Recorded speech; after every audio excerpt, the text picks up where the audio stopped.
especialmente o fiel católico engajado. Se você acompanhar a liturgia por 3 anos, diária, né? Em 3 anos, esses 3 anos, fechou. Você vai ter lido as principais partes da Sagrada Escritura. Então, o fiel católico, ele tem um diferencial. Ele lê a Bíblia e compreende em comunidade. Então, ele se alimenta, né, do alimento que está sendo dado universalmente. Então, se você vai lá na Bélgica, lá em Roma, você vai estar se alimentando do mesmo alimento.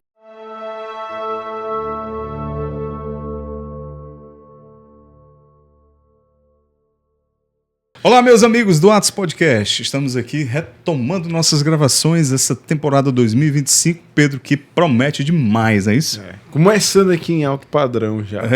Meu amigo. Estamos aqui hoje com um convidado topíssimo aqui para a gente aprofundar mais sobre o conhecimento da Bíblia, como estudar a Bíblia, e com o método aqui de um cearense, hein?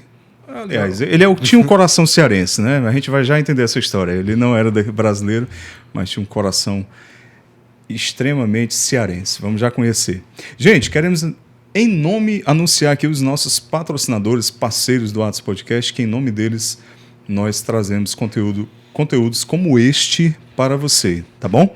Então, Divina Comida é o nosso parceiro aqui para alimentar o nosso querido diretor Matheus. Matheus Jackson. sempre essa piadinha, né, Matheus? Vamos mudar o roteiro, né? Vamos mudar, né? A original. Vamos fazer um roteiro aí pra ti.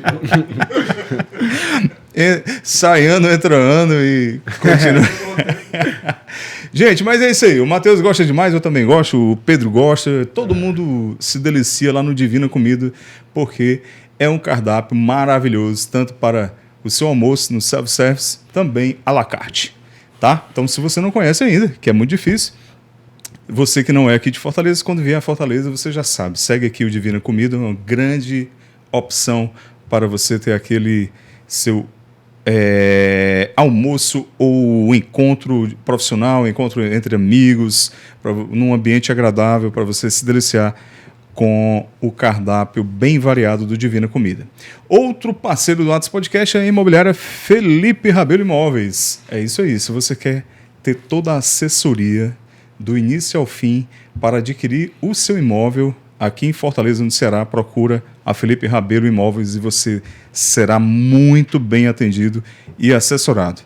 E, por fim, cheirinho bom, que hoje não estamos tomando café. Cadê, Pedro, o café? Matheus ficou com preguiça de fazer. O café hoje, rapaz. Mas mesmo assim, o cheirinho bom está sempre aqui com a gente, tá bom? Segue aí, cheirinho bom, Lago Jacareí, do nosso amigo César Escófano. Um lugar muito agradável para você se encontrar com os amigos, familiares, bater aquele papo e, claro, tomar aquele café maravilhoso que só a cheirinho bom Lago Jacareí tem, tá? Então valeu, galera. Todos esses parceiros aí fazem o Atos acontecer. Vamos então aqui para o nosso convidado, como eu falei, ele é topíssimo, né? Cara, conhecimentos profundíssimos e todos os superlativos que a gente pode utilizar. Esse é aquele episódio que você vê que você é uma ameba. Você não é nada, cara. Ele destrói, ele humilha. Estamos aqui hoje com o Nacélio. Nacélio, obrigado, viu, por ter vindo. Demais. Vai com calma aí, Nacélio, vai com calma aí. Como diz o irmão lá do Instituto Padre Haroldo, sou uma baratinha de sacristia. Isso, você é uma baratinha, meu amigo. Sobra o que pra nós, meu amigo? Como diz o meu pai, vamos botar a viola no saco, Pedro. Vamos se ausentar, que é o melhor que a gente faz. Sobra nada. A gente tem dificuldade de entender o verbo conjugado da Bíblia. Mas, gente, hoje nós estamos aqui com o Nacélio, que vai falar um pouco com a gente sobre a Bíblia, de uma forma geral, mas vamos entender uma metodologia que o Padre Caetano, né, é radicado aqui em Fortaleza, né, que ele implantou de como estudar a Bíblia, né? Padre Caetano, um biblista nato, e gerou e formou, né, uma geração aí também de católicos conhecedores profundos da Bíblia, e o Nacélio é um deles, não é isso, Nacélio? Tive a oportunidade, né, e a graça de fazer parte, né, desse Instituto Nova Jerusalém, que é um instituto, uma congregação religiosa genuinamente Fortaleza, né, como o Padre Caetano gostava de dizer, da gema do ovo, né? Então é a partir do Ceará, aqui do nosso chão, das dunas, das areias do Pirambu, para ser realmente um farol aí a iluminar o Padre Caetano sempre dizia, do Pirambu, aqui de Fortaleza, para o mundo inteiro, né? Então, agradecer também a vocês o convite, faz quase 2 anos, viu, que a gente está tentando Nessa marcar. peleja, né? E deu certo hoje. Então, é uma alegria estar com vocês aqui, vocês não imaginam. A gente não desiste, não. A gente não desiste, não. Desiste não, a gente é cearense, não desiste não. Nacélio, como é que tu conheceu o Instituto lá? Como é que você conheceu o Padre Caetano? Você é de lá? Nasceu lá no Pirambu? Nasci no Henrique Jorge, nasci na Argentina, né, na maternidade argentina, Castelo Branco, lá do Henrique Jorge. O cara disse que... Eu levei a sério, nasceu lá eu fiquei, caraca. Pra ficar chique, né? Eu nasci na Argentina. Né? Valorizar. Com anos de idade, né, meus pais... foram morar ali no Genibaú, então eu até brinco, né? Nasci ali perto do Alto do Bode, com 1 ano fui morar no Genibaú e na vida religiosa, com 18 anos, fui morar no Pirambu, a favela me persegue, e cheguei lá, fiz um voto de pobreza, né? Como se não bastasse. O destino. Não satisfeito. Então eu conheci o Instituto através de amigos da Renovação Carismática, né? Minha família é protestante, tenho 11 irmãos, a gente é um time de futebol, passei pela igreja deles, né? Mas tive uma experiência muito forte, né, com Jesus no ano de 2005. Você foi a ovelha negra? Ainda sou, né? Então a gente é sempre assim. Todos, né? Os demais são protestantes? São protestantes, assim, excetuando minha mãe e eu, né? Os meus irmãos. Nós temos 6 pastores e alguns obreiros, né? E eu. É mesmo. Agora é curioso, né? O Natal, o Natal da família. Não existe assim Natal. Eu nunca vi minha família toda reunida junto, né? O cearense não perde tempo. Leva a sério, né? E crescei-vos e multiplicai-vos. E eu tive a oportunidade, né, de ter amigos próximos. Eu fui coroinha no Conjunto Ceará. E aí sempre tinha uma ministra que me chamava, né, para adoração e eu não queria ir. Eu estava indo frequentar a igreja protestante, né, da minha família, mas tive uma experiência com uma amiga que já é falecida, né? Ela me chamou para um terço, né, no dia 16 de julho de 2005. E nesse terço eu tive uma grande proximidade, né, um grande momento assim de início, de conversão pessoal.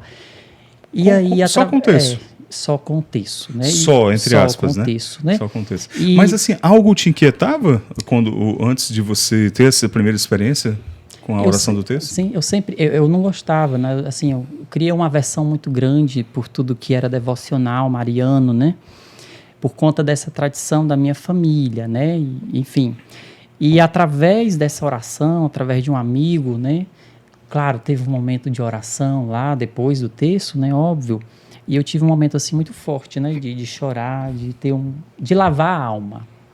Então estava com um momento bem difícil da adolescência naquela transição. E esse amigo, ele era vocacionado do Instituto Nova Jerusalém.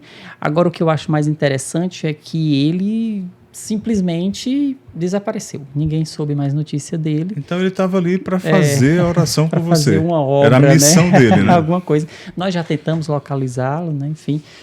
Enfim, soubemos até que ele havia falecido, né? Essa notícia não é assim comprovada, mas infelizmente é isso, né? Tem pessoas que entram e saem da nossa vida e tem uns que marcam, né? É verdade. E aí você teve acesso ao Instituto. Isso. E aí eu tive muitas recusas, né? Muitas recusas mesmo. De vida religiosa, eu sempre neguei isso, sempre fugia.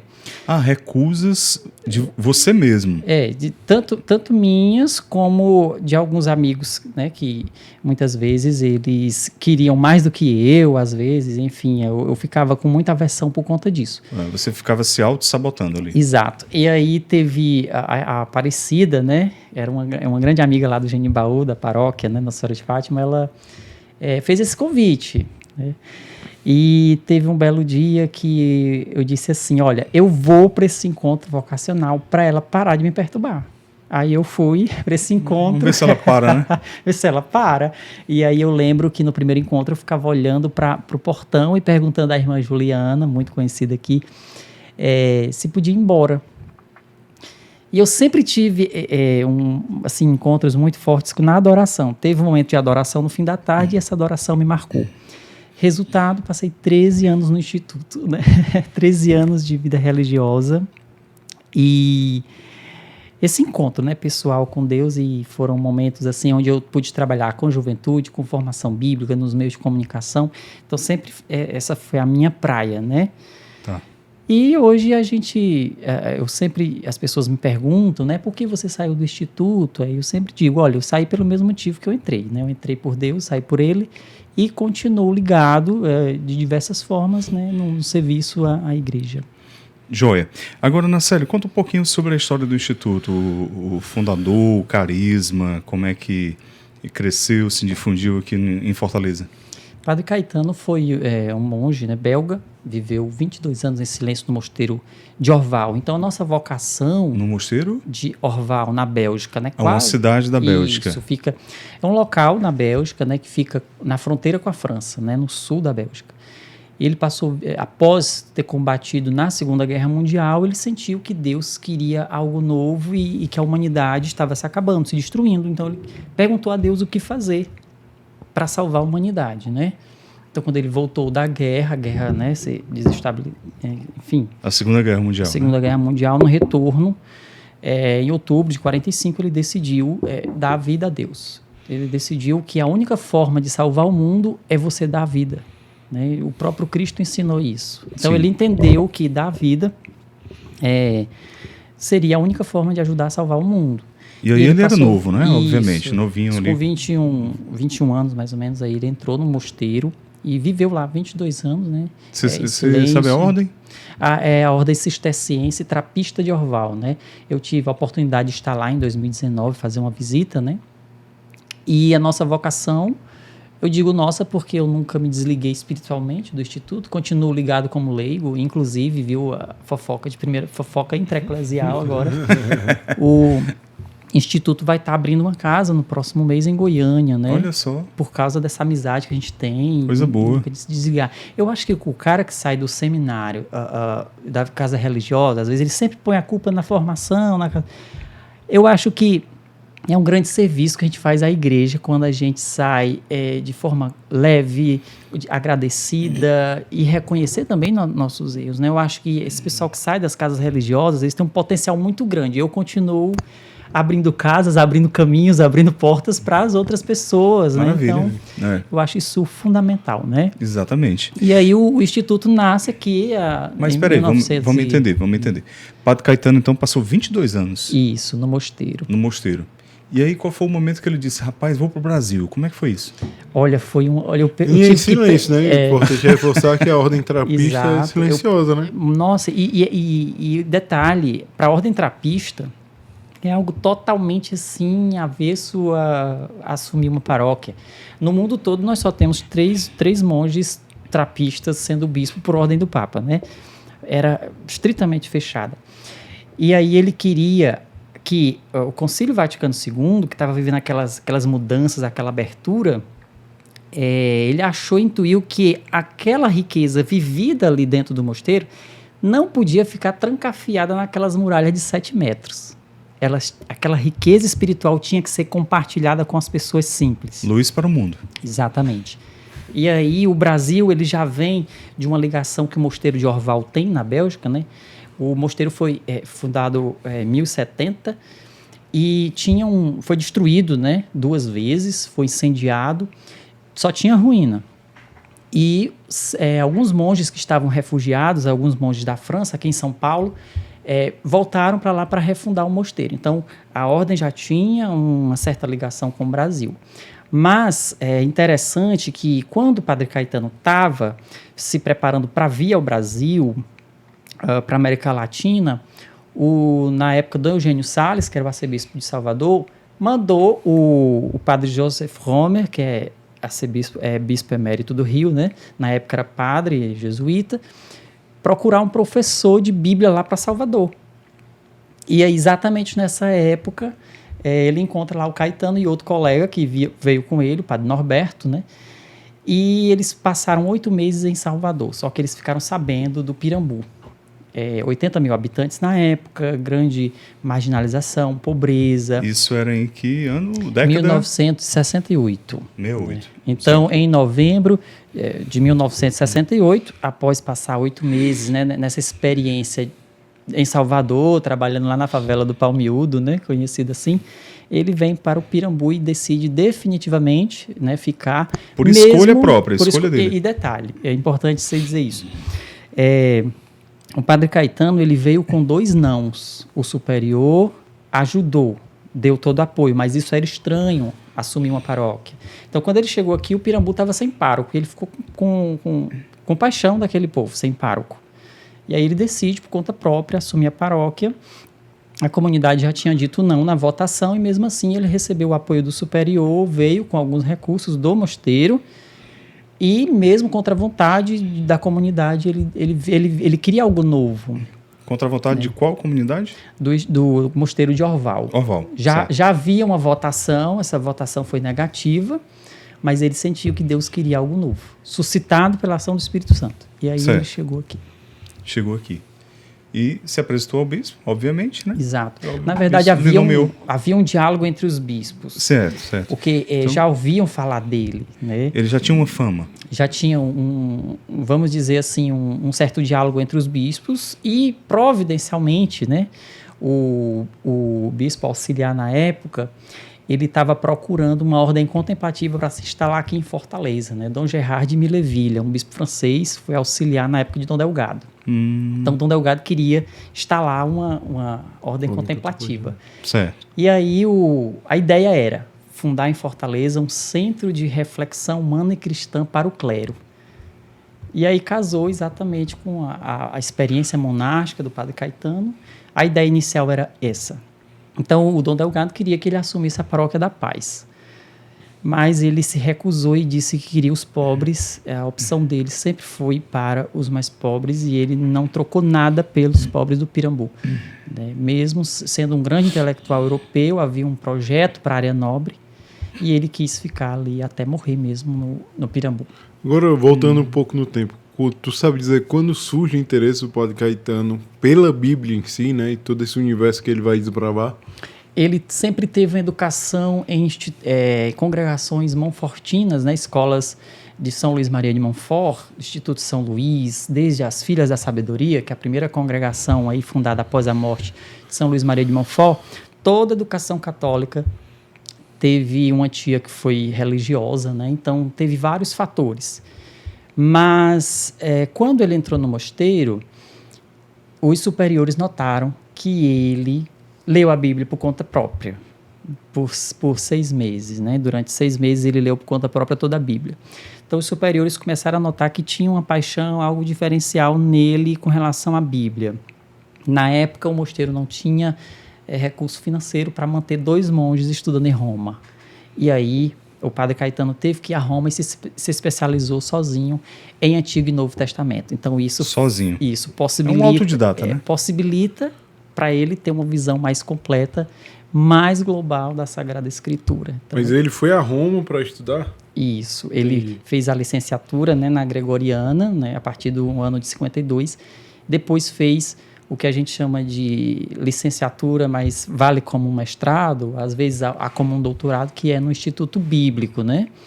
E aí ele lança a tese dele, né, sobre o segredo messiânico, que é um assunto muito forte, né? Até hoje, a tese do padre Caetano sobre o segredo messiânico no Evangelho de Marcos é lida. Então, depois de 50 anos, se você põe aí a pesquisa com o nome do padre, não o nome português, né, mas o nome de religioso, que é o nome que ele assinava, você vai ver que depois de 50 anos ainda é muito estudado quando se fala do segredo messiânico de Jesus no Evangelho de Marcos, né? E toda a parte de linguagem, idiomas, como é que ele desenvolveu, né? Que ele até é legal tu falar que a gente estava falando dos bastidores, né? Das reportagens, né? Que falavam que ele ficava em silêncio e tudo. A Bélgica, naturalmente, já é poliglota, né?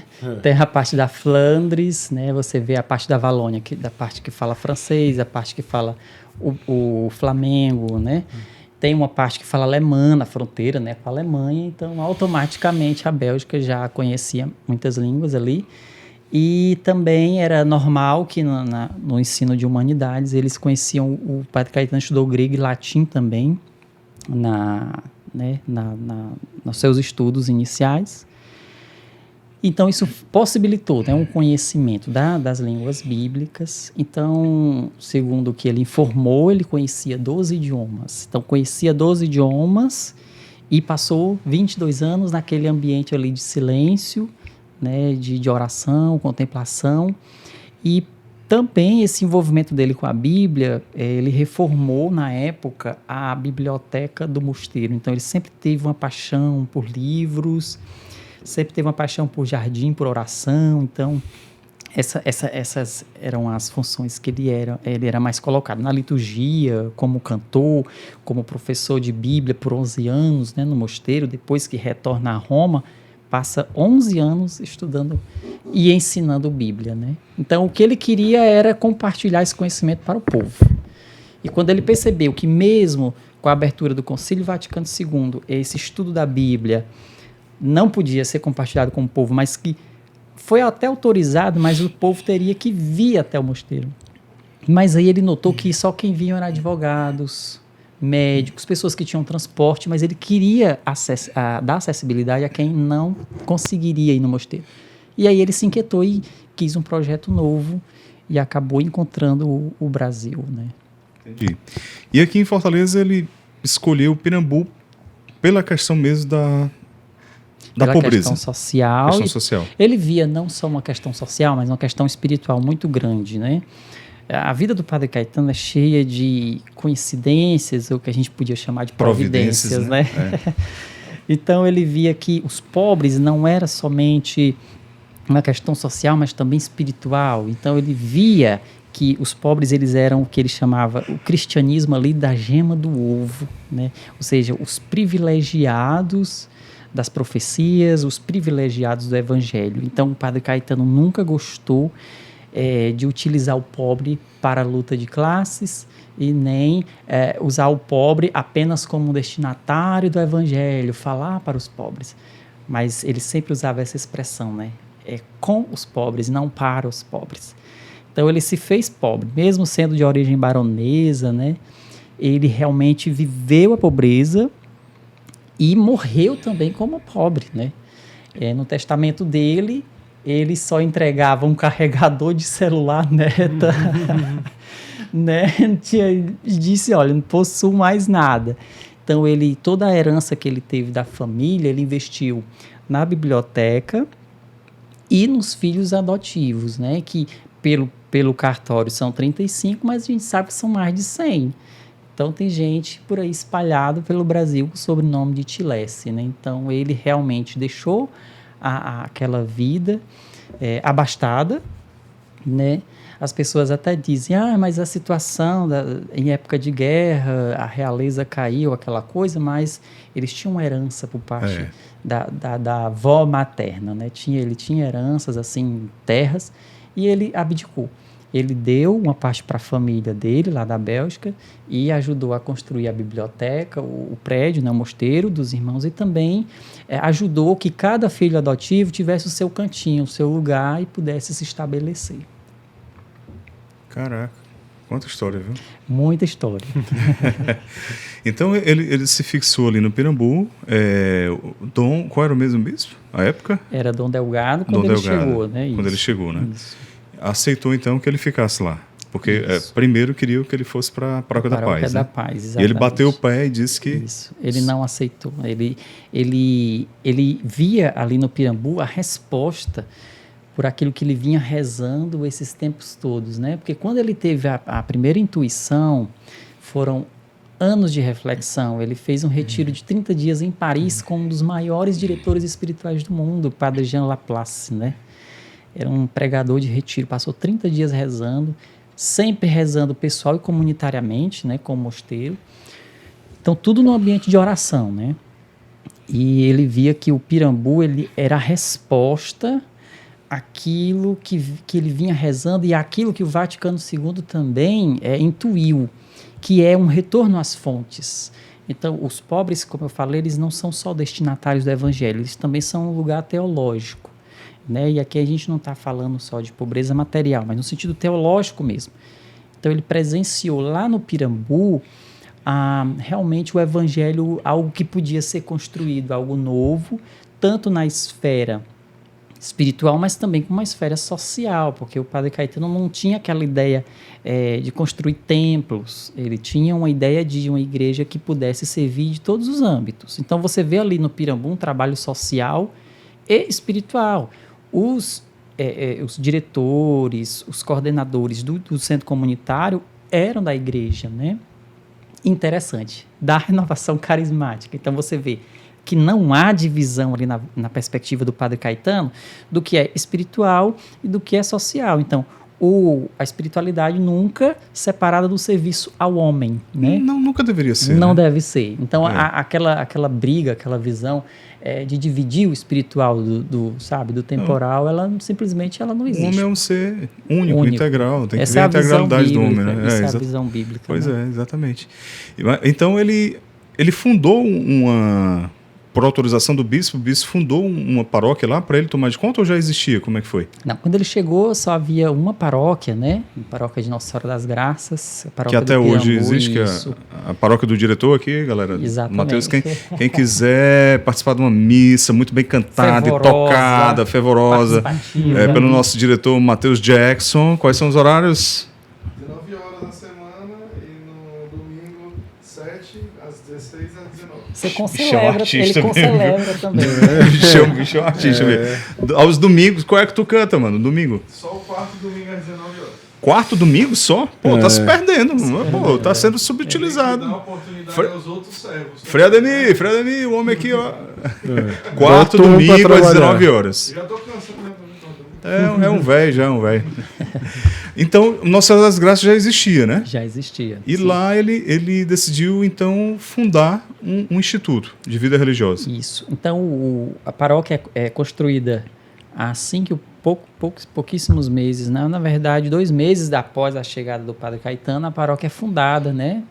A ideia era desafogar o bairro, né? Como eu disse ali, o bairro ele foi construído com a ajuda da igreja. Então, dividindo as paróquias, também dividiu o serviço comunitário, né? Então, Nossa Senhora das Graças ficou mais ali para o lado da Marinha e da Avenida Doutor Teberge até a Rua Seis Companheiros. Ali nós temos a paróquia do Cristo Redentor, né? E também com isso, não foi só a paróquia, não foi só o bairro, foi também o centro comunitário, foi fundado pelo Padre Caetano, a comunidade infantil Cristo Redentor, que era uma espécie de creche, né, de abrigo, na verdade, que era muito conhecida na época, grupos de escoteiros, né, então escolas, tudo que existe no Cristo Redentor foi desenhado pelo Padre Caetano, né? Então é importante dizer que até mesmo ele tinha uma influência tão grande que ele se metia quando algo tocava a vida do Pirambu, ele se metia mesmo. O projeto da Leste-Oeste, por exemplo, ele não é o que está lá realizado, não era no plano original. O plano original iria destruir várias casas, passar por várias ruas, e o Padre Caetano fez um mapa à mão. Ele mesmo? Ele mesmo. Tem até o número das casas assim, eu encontrei esse mapa do tamanho dessa mesa aqui, mais ou menos. Caraca, porque ele queria proteger ali ele chamou o engenheiro, apresentou para o governador e para a prefeitura também, e ele conseguiu provar que o projeto dele era mais viável, ia ser mais econômico, ia possibilitar um acesso mais direto ali da área industrial, né, a área portuária do Mucuripe. Nada como uma pessoa inserida na comunidade de verdade, né? De verdade. O próprio Leonardo Boff, né, ele visitou o Padre Caetano, acho que pelo ano de 86, 87, e parabenizou e disse, olha, Padre Caetano, você entendeu o que é viver, né, com os pobres, porque você não Pena só... que o contrário não aconteceu, né? Você não é... Leonardo Boff não entendeu. Você não só trabalha para os pobres, né? Você é pobre, porque não existe aquela coisa só de você trabalhar para os pobres. Para você sentir na pele, ter compaixão, você tem que ser pobre, né? Então, é algo que o Padre Caetano, ele conseguiu viver. Então, para mim, eu estudo a vida do Padre Caetano, pesquiso sobre ele, eu acho que porque, para mim, a vida do padre é uma história que merece ser conhecida. Para mim, é uma história de santo e uma história de herói. Então, eu sempre gostei. E eu continuo mesmo fora do Instituto, é algo que me chama muita atenção mesmo, que inspira, né, muitas pessoas aqui. E ele tinha uma fama de santidade mesmo, né, aqui na cidade, né? Eu lembro que 15 anos, né, já da Páscoa dele esse ano, né? Ou seja, foi em 2000, né? 2010. 2010, desculpa. Vixe, o tempo passa tão rápido, caraca. 2010, e né? eu estava lá, né? Nesse estava lá, depois você vai falar pra gente. E eu me recordo que uma vez a minha esposa me chamou, vamos lá, receber a oração do Padre Caetano. Aí foi a única vez que eu fui lá no Instituto, mas eu não tive contato com ele. Eu acho que eu nunca cheguei a vê-lo, assim. Não tenho essa memória. Mas ele tinha essa fama, não tinha? De dom de ciência, salvo engano, muito, de cura, né? Como é que eram esses dons? Forte. Eu acho que é uma coisa que a renovação carismática está perdendo muito hoje. É visitar suas próprias fontes, conhecer seus heróis. É cheio de heróis, cheio de santo, né? Do dia a dia. E a Amy Nogueira, ela tinha essa preocupação, né? No início, ela escrevia muito sobre esses registros. Então, eu acho muito bacana preservar isso, né? Que muitas vezes não se descarta muita coisa. E ela registrava, né, que quem queria ver milagres e prodígios, bastava ir ao Pirambu. Lá, milagres aconteciam, literalmente, cegos enxergavam, pessoas analfabetas. Eu conheço 3 senhoras que elas eram analfabetas e elas viam aquele amor tão grande do Padre Caetano lá na paróquia que elas aprenderam a ler sozinhas, participando do seminário de vida. Né? Teve um dia que chamaram a Amy Nogueira, na época ela frequentava, né? Amy é uma filha espiritual do Padre Caetano, né? E uma senhora chegou com um livrinho do seminário que antigamente era traduzido dos Estados Unidos. Não existia nada em português, era datilografado. As pessoas passavam 9 dias estudando, lendo a Bíblia para participar de um seminário, né? Tinha não era aquele intensivão, era toda aquela gestação. E aí a senhora chegava para Amy Nogueira e dizia assim, olha, vossos filhos terão visões, né? Enfim, aquela passagem de Joel.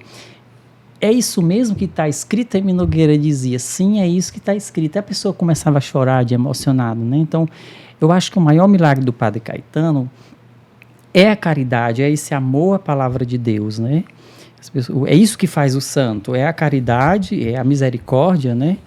E Lucas nos ensina isso, né? O sede santos do Levítico, Lucas humaniza mais, sede misericordiosos. E o Padre Caetano, a vida toda, metade da vida do Padre Caetano foi doada aqui aos pobres do Pirambu, né? E grande parte da vida dele foi toda dedicada para a leitura, a oração, o estudo e a difusão da Bíblia. Então, eu acho que essa é a maior riqueza do Padre Caetano, né? Esse apego e esse amor pela Bíblia. Ele dizia que a Bíblia é o termômetro da nossa vocação, né? O estudo da palavra de Deus é a razão da nossa existência. E repetir isso, né? O Padre Caetano deixou esta frase numa entrevista ao site da comunidade Shalom, que me chama bastante atenção, né? É preciso suscitar aqui no Brasil uma geração bíblica, um povo que leia, conheça, viva a Bíblia. Chega de analfabeto da palavra do Senhor, né?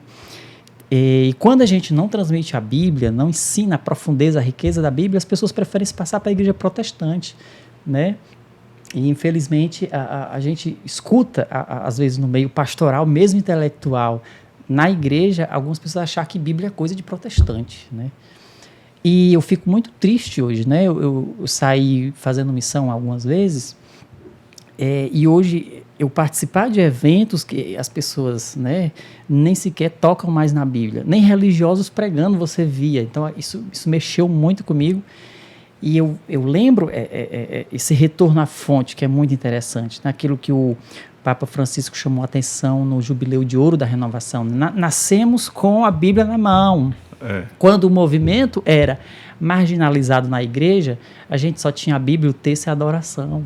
Então, aqui em Fortaleza, a Renovação nasceu com grupos de meditação da Bíblia, né? Lá na igreja de Santa Ifigênia, na igreja do Rosário, sempre com grupos de Mas reflexão. hoje em dia o povo prefere não levar a Bíblia e ter o aplicativo no celular. Olha, né? que bom que pelo menos que seja a Bíblia, né? Porque ali Bíblia, no celular. Olha, se for a Bíblia, tá ótimo. O problema é que aparece uma notificaçãozinha lá em cima do WhatsApp. Sempre aí tem um brilho na tela, sempre tem aquele êxtase, né?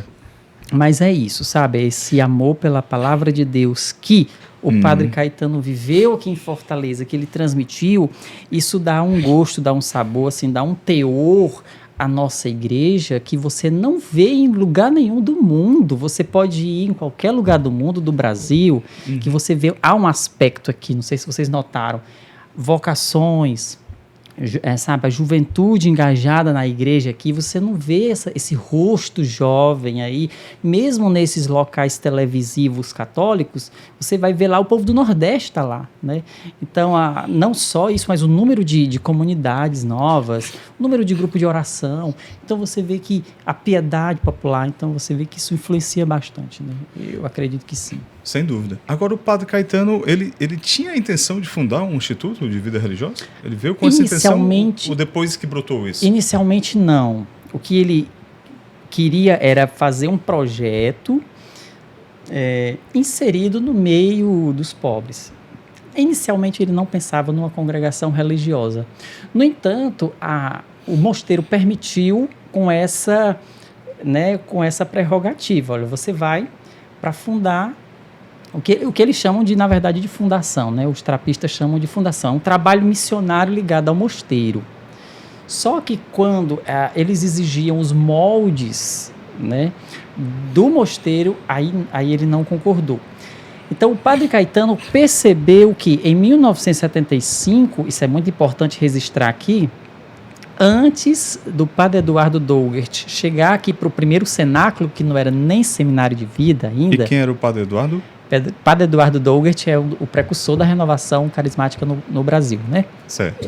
Antes dele chegar, em junho de 75, já havia uma leiga de São Paulo morando no Pirambu, que já tinha grupo de oração fundado lá. Então, lá no Pirambu, nas areias do Pirambu, é que foi realmente o germe da renovação carismática, né? Então, na época... Isso mesmo antes do Padre Jonas? Antes do Padre... Na época, antes de chegar aqui em Fortaleza, né? Porque, na verdade, os precursores foram esses padres. Felipe Privot, enfim, Emi Nogueira está aí para nos ajudar, né? A refrescar a memória. Então, o padre teve uma experiência com a renovação carismática, em 1975, né? Vale lembrar que o padre, a diocese de origem dele é a diocese de Malinas, que funcionou o primeiro secretariado internacional da renovação, né? Bem mesmo nos primórdios, né? Então, isso foi ajudando o padre a intuir algumas coisas, e aquilo que ele buscava, suscitado pela ação do Espírito Santo, como ele sempre dizia, e rezava, ele teve uma experiência, né, na renovação carismática, e providencialmente o Padre João Batista, né, lá na igreja de Nazaré, ele tinha levado uma queda da escada. Igreja de Nazaré aqui em Fortaleza. Isso, estava decorando. Montese. Nos anos 74 para 75, estava decorando a igreja, sofreu uma queda, quebrou o fêmur, e ele iria para um retiro em Salvador da renovação carismática, né? Aí quem foi no lugar?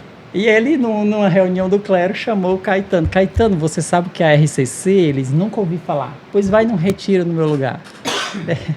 E aí ele foi para esse retiro e ele teve um grande insight. Ele percebeu que ali era realmente algo que era uma resposta àquilo que ele vinha rezando. Então, o Padre Caetano, ele conseguia ver coisas que nós não percebemos. Ele via elementos na vida religiosa, na vida consagrada, na renovação carismática. Por exemplo, a vida de entrega total e incondicional é a espiritualidade dos monges, né, dos trapistas. Ele via na renovação carismática. O amor à oração, ele via na renovação carismática. O protagonismo laical, ele via na renovação carismática. A oração profunda, ele via na renovação carismática, né? Cristianismo primitivo ali, né? Então ele viu nisso e ele dava entrevista aos jornais na época dizendo que era a grande chance para a igreja naquele século, né? Então ele realmente chegou a ser aqui diretor espiritual da renovação do regional, nomeado por Dom Aloísio. Ele foi assistente nacional da RCC. Ele foi um dos colaboradores do documento 53. Nós temos cartas entre ele e Dom Alberto Taveira. E você via aquela empolgação, né, do Padre Caetano de ser diretor espiritual, de ser um grande protagonista e também incentivador das comunidades mais antigas de Fortaleza. Anuncia-me, Nova Evangelização, Recado, o próprio Shalom, né? Então você vê que realmente ele foi uma grande presença, um grande formador, numa época em que os movimentos políticos, mesmo dentro da igreja, eram muito fortes, né? Então, há uma esfera bem interessante, né, nisso tudo. Uhum. Agora, na série, uma coisa está me chamando a atenção, a riqueza de detalhes, né, de coisas, de dados aí que você tem. Foi uma pesquisa bem profunda, né? É como eu sempre disse, né? Para mim, a vida do Caetano era algo bem interessante para mim. Então, eu comecei a arquivar o material. Muita coisa você extraiu dele próprio, né? Isso. Diretamente dele. Ele não...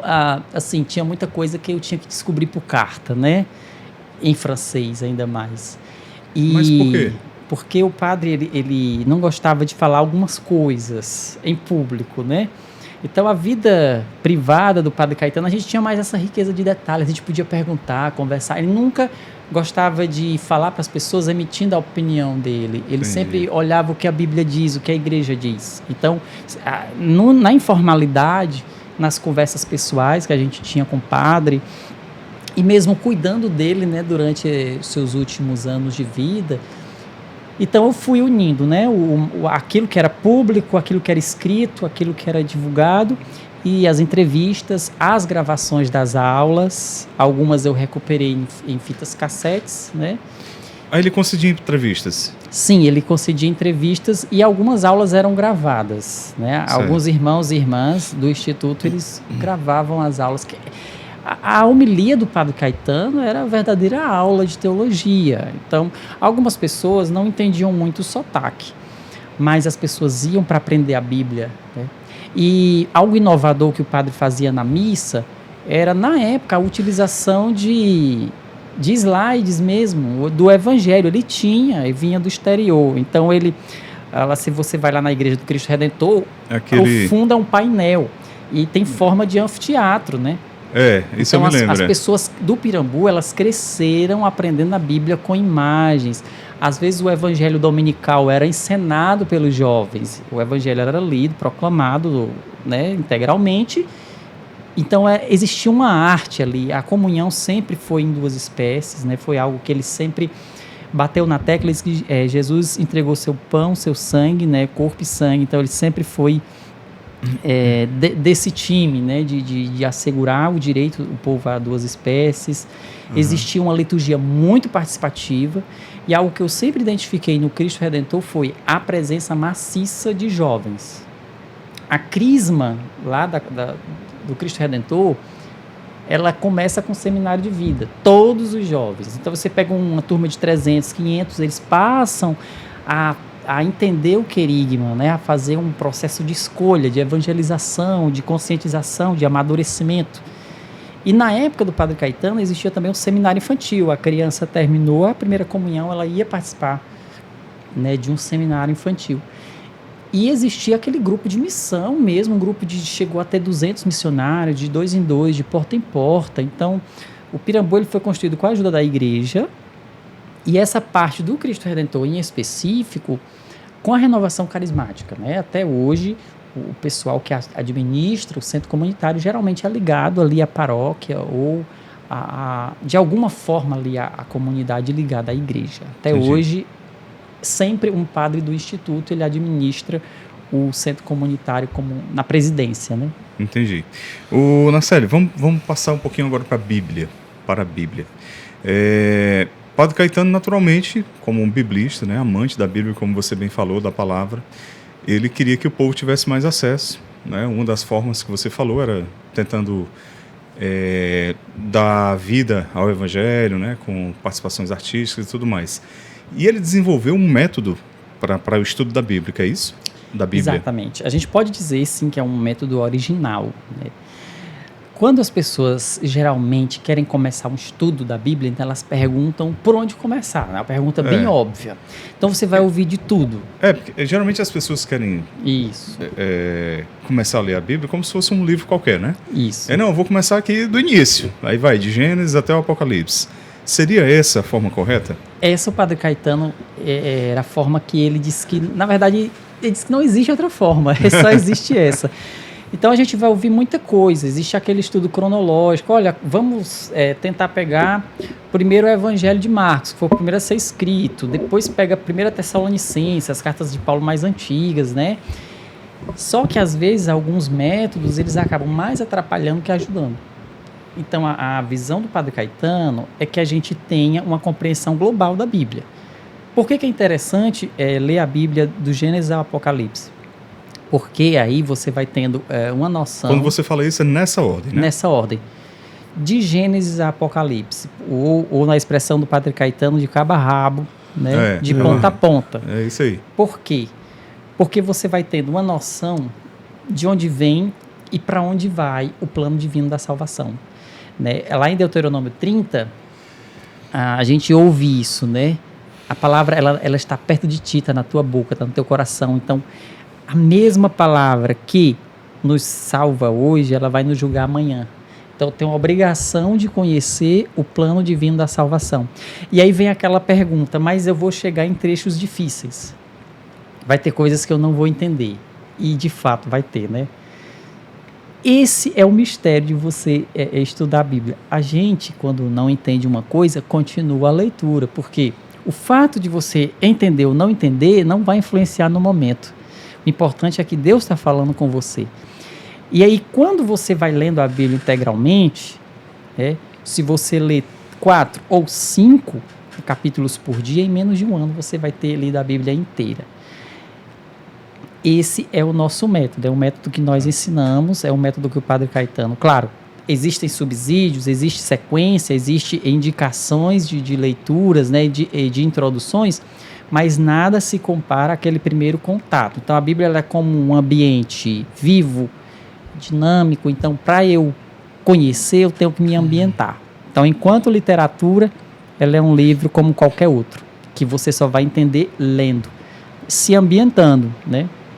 E, de repente, quando você menos esperar, você vai acompanhar a liturgia, você vai participar de um encontro formativo, de um curso de introdução à Bíblia, né?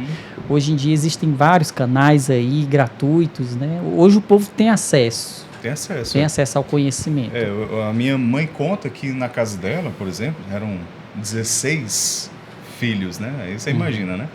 Mas naquele tempo o meu avô era o único que era autorizado a pegar na Bíblia. Então a Bíblia ficava na estante e todo dia se reunia a família toda e só o meu avô é que pegava a Bíblia para ler, aí pegava um trechinho para ler para todo mundo. Tinha esse aspecto lá da autoridade, né, que era do patriarca, do pai da família, né? Depois do Concílio Vaticano II, obviamente, veio toda essa abertura, esse estímulo, né, ao leigo também estar inserido e procurar mais conhecer a Bíblia.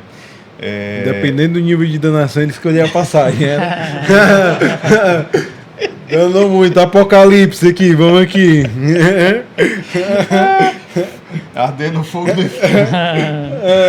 Olha, como é? O cisco não olha a trave que está no teu olho. Tá vendo? Haverá choro e ranger de dente. Vai tu e faz o mesmo.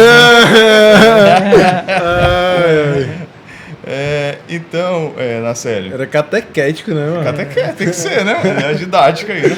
E Judas se enforcou. Vai tu e faz o mesmo.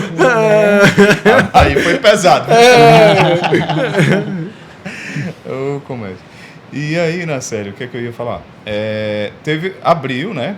Deu mais acesso e tudo mais.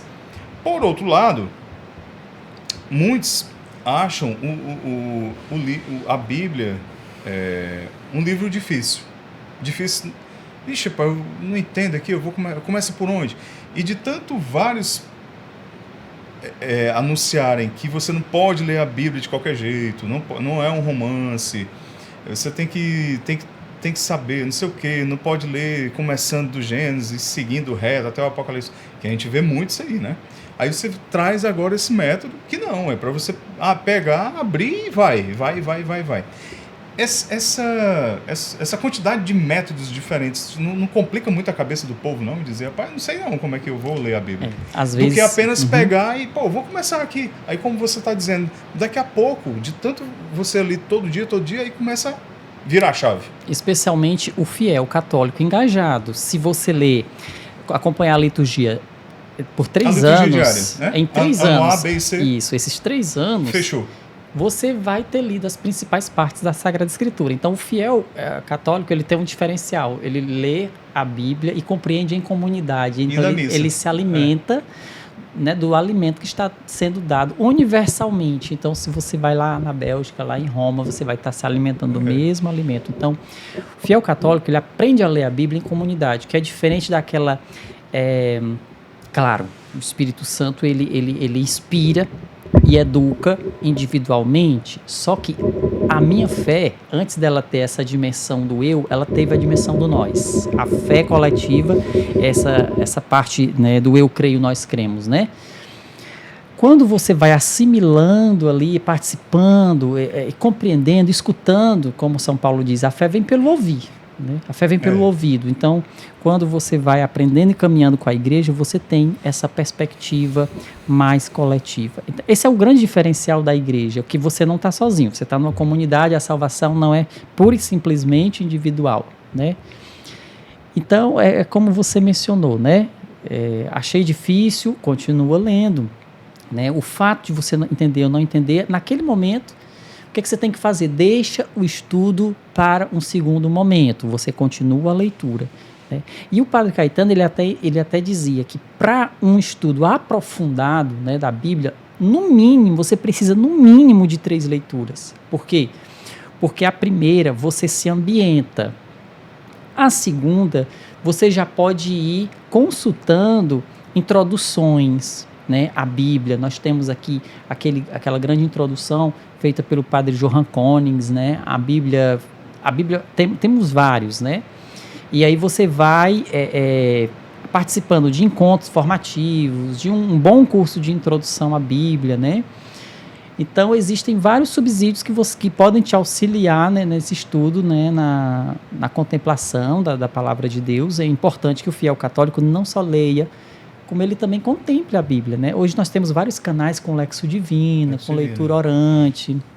Eu acho que, na verdade, o catequista, o pregador, o leitor da missa, ele não só tem que ler, ele tem que rezar com aquilo antes, né? Para que a palavra venha até ele. Então, essa é a grande diferença, né?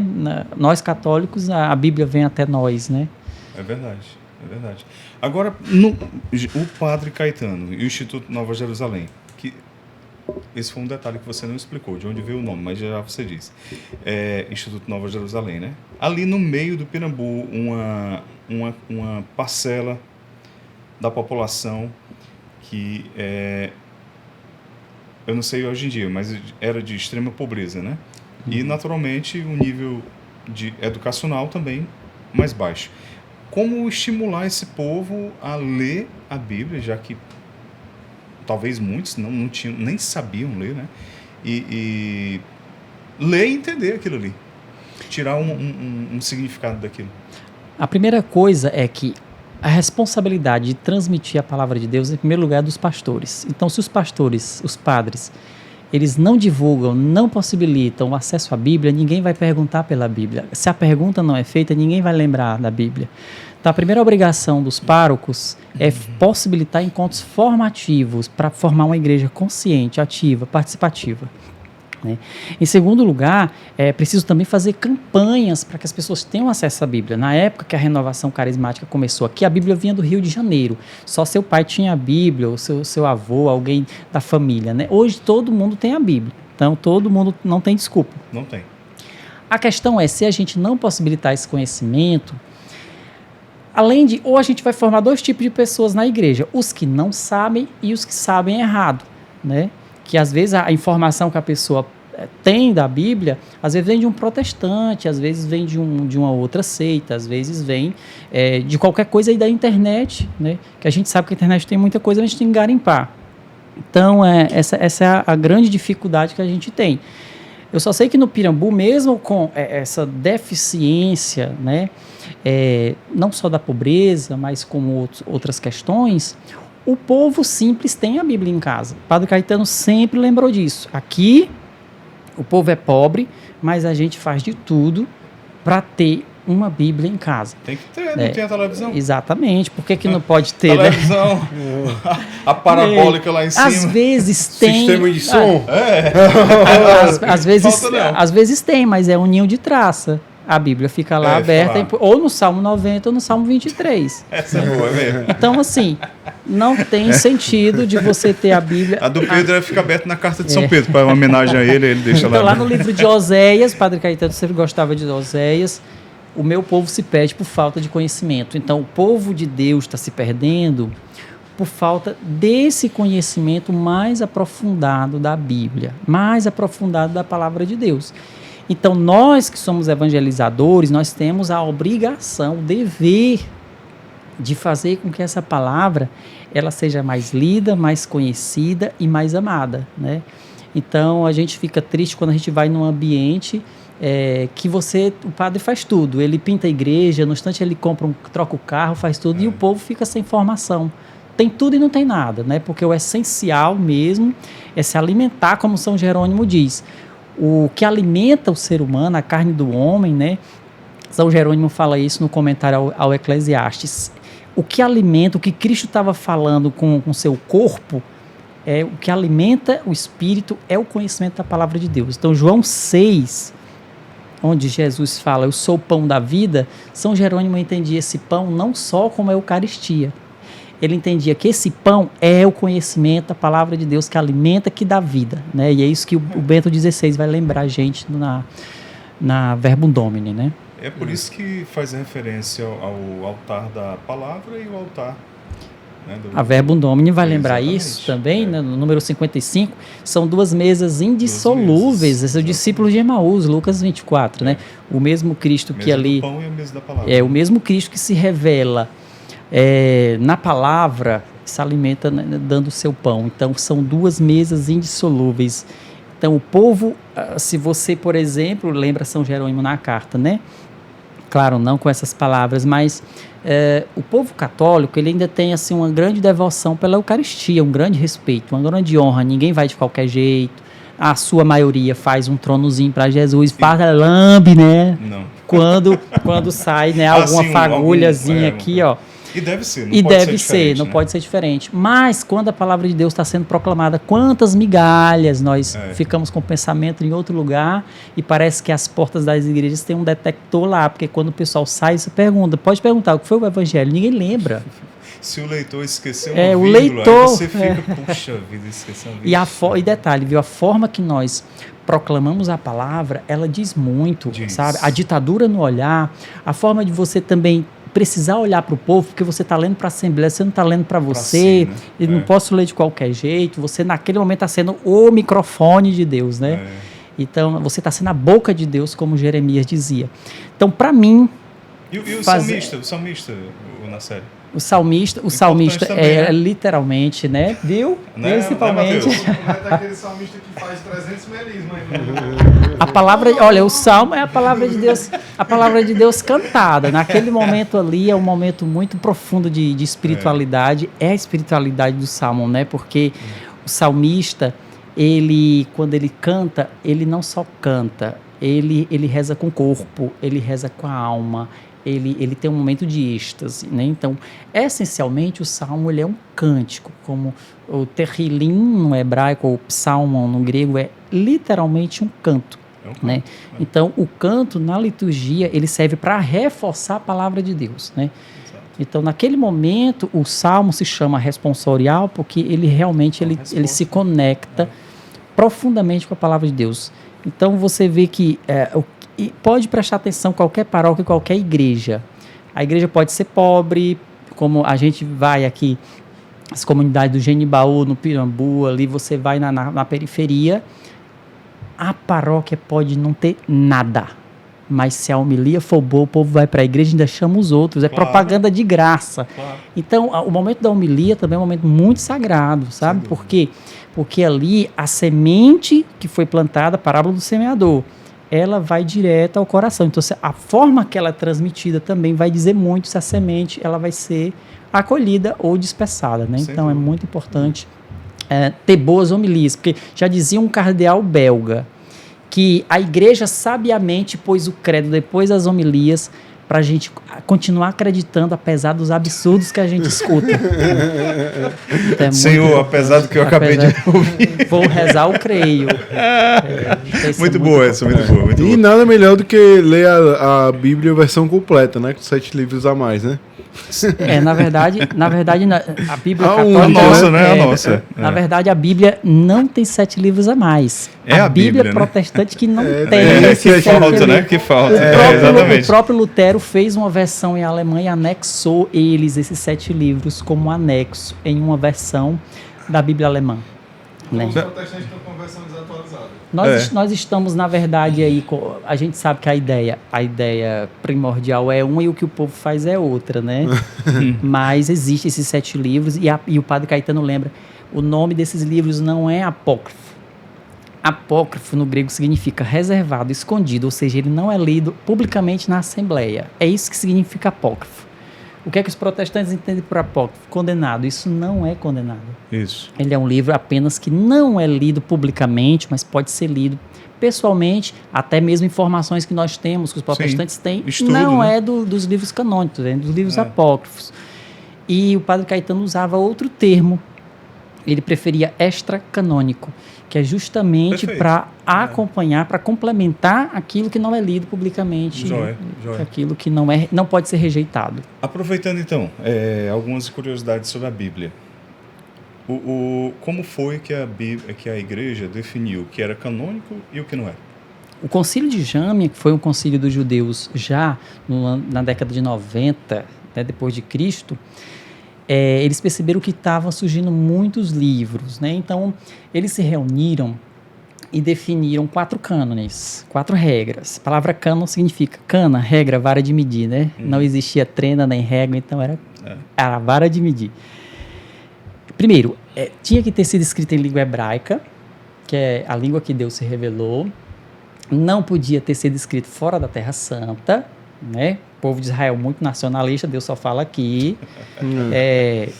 Terceiro, não podia ter sido escrito depois de Esdras, após o profeta Esdras, que liderou o retorno do povo exilado na Babilônia à Terra Santa, né? Esdras é considerado o último lá dos profetas do Antigo Testamento e não podia contradizer a lei mosaica. Com o cristianismo também foi acontecendo algo bem parecido. Haviam muitos livros. Né? Desculpa, na série, só para o povo entender, a lei mosaica... A lei de Moisés, Isso, né? A lei de Moisés, ela compreende o Pentateuco, né? Os 5 primeiros livros da Bíblia, de uma forma mais resumida, mais enxuta, né? A lei mosaica é basicamente o Pentateuco, os 5 primeiros livros da Bíblia. Isso. Então, pronto, continue. Com o cristianismo foi acontecendo algo parecido. Né? Foi aparecendo muitos livros. Então, a igreja ela teve que ir intuindo aos poucos aquilo que era inspirado, ou seja, aquilo que preservava a vida de Cristo era colocado sempre à parte, né? Era algo mais inspirado. Então, a ordem que está nas nossas Bíblias não é a ordem cronológica. Né? Não significa que o Evangelho de Mateus foi escrito primeiro. Né? O primeiro Evangelho foi o de Marcos, mas por que Mateus está lá? Porque ele sempre tem uma teologia que evoca o Cristo como o novo Moisés, e provavelmente Mateus era um cristão que veio do judaísmo, então tem um teor assim, mas o cara liga a lei profética, coloca Jesus como o novo Moisés. Aquela cronologia lá, né? A cronologia, a genealogia, né, de É. Jesus Cristo, né, o Cristo como esse novo homem, esse novo Moisés, da ascendente de Davi, e aquela preocupação teológica. Enfim, os livros que estão nas nossas Bíblias, eles não estão em ordem cronológica, não estão em ordem de tempo. né? Que foi escrito. Que foi escrito. Então, existe ali uma ordem canônica. Aquilo que a igreja viu como mais inspirado, a gente podia trocar a palavra canônica por inspirado. Aquilo que é mais inspirado vem primeiro. Uhum. Aquilo que assegura a vida de Jesus. Olha, quantos livros falavam de Jesus? O Evangelho de Tomé, o Evangelho de Maria Madalena, outros livros falavam de Jesus também. Só que alguns livros, eles continham coisas muito fabulosas e até que contradiziam aquilo que os primeiros cristãos já acreditavam, né? Por exemplo, existe Evangelho aí apócrifo que diz que Jesus amava a ovelhinha mais gorda. Tadinho de mim, olha aqui para mim, né? Como é que eu ia ficar? Né? Então, é coisa que contradizia. Ele deixa as 99, né? Estamos bem, nós três aqui, viu? Então, a igreja foi percebendo e a autoridade dos concílios, né, foram reforçando até um tempo desse, né, no início do século passado, se lia nas liturgias que a leitura da carta de São Paulo aos Hebreus. E com muito estudo se percebeu que a autoria não é paulina. Então, hoje a gente só escuta leitura do livro dos Hebreus. Né? Então, pode acontecer de a igreja aparecer um outro livro e a autoridade da igreja acrescentar, pode aparecer. Sim. Se realmente for comprovada a datação, o conteúdo que não contradiga os evangelhos, que reforça, até mesmo os manuscritos do Mar Morto, que foram descobertos, né, em 1947, né, uma piada à parte, o Mar Morto, que é o Mar Morto, ele conhecia antes dele ficar doente. Né? Então, eles não alteraram nada, eles só reforçaram aquilo que era conhecido pelo povo. Sim. Então, a revelação já está ali na Sagrada Escritura. Então, a igreja acredita que o que Deus tinha para falar para a humanidade, ele já falou ali, na Sagrada Escritura. Qual foi o concílio que bateu o martelo? E a igreja disse, está aqui. Olha, que eu não recordo agora o concílio. Né? Os livros que compõem a Bíblia. Não recordo agora, neste momento, o concílio. Mas, na verdade, é uma construção histórica, né? Que foi assegurando a canonicidade dos livros.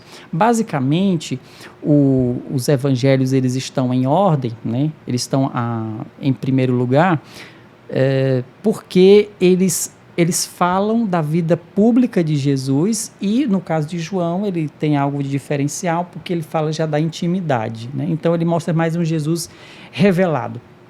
Em outras palavras, é como se os evangelhos sinóticos, né? Sino, igual, ótico, olhar, visto do mesmo ângulo. Mateus, Marcos, Lucas, né? É como se eles tirassem a foto de Jesus e o João revelasse, né? Então, é basicamente isso. Os 3 primeiros falam da vida pública, do ministério público, da atividade de Jesus ali na Galileia, pelo Jordão e tal. E João tem uma preocupação, é aquele discípulo, né, que segundo a tradição da igreja, encosta a cabeça no peito. As cartas paulinas, a sua maioria, elas têm interesse pastoral. Então, São Paulo não tinha interesse de fazer um compêndio da Bíblia hebraica. A maioria dos seus escritos são o que a gente chama de ocasionais, que são para resolver algumas situações, alguns conflitos, ou mesmo cartas pastorais ou pessoais, um bilhete a Filemon, que até hoje o pessoal chama de filé mignon, mas cuidado quando for ler, pelo amor de Deus, leitura da carta de São Paulo ao filé mignon, leitura da carta de São Paulo ao Corinthians. Eu imagino o conteúdo de uma carta de São Paulo para o Corinthians. Né? Só um parênteses, Nacélio. Segundo Pedro, João disse que era o discípulo amado, mas é segundo ele mesmo, né? Porque assim, se a gente for ver, o João, ele não afirma, porque Pedro foi né? o escolhido, né? Então ele tinha ciúme. João fica dizendo que é o mais amado. Existem até teólogos que dizem que o discípulo amado podia se tratar de Lázaro. Por quê? Porque Jesus demonstrou ali publicamente o seu amor. Chorou, né? O menor versículo da Bíblia, Jesus estava tão triste, Jesus chorou por causa de Lázaro, né? Então, há controvérsias, né? João mesmo, ele em nenhum momento, ele só usa a expressão, o discípulo a que Jesus mais amava. Uma vez eu fui falar isso, nossa, né, quase que eu levo sabacu, como a gente diz aqui, né? Mas olha, João mesmo, pode ler lá, ele não diz que ele é o discípulo amado. O discípulo a que Jesus mais amava, talvez se tratasse de Pedro, talvez se tratasse também, né? Eu não vou dizer que não seja Pedro, porque ele tinha, né, enfim, essa preferência, essa primazia, mas nada se pode rejeitar, que podia ser também Lázaro, por que não, né? Já que ele manifestou tanto carinho, tanto amor, né?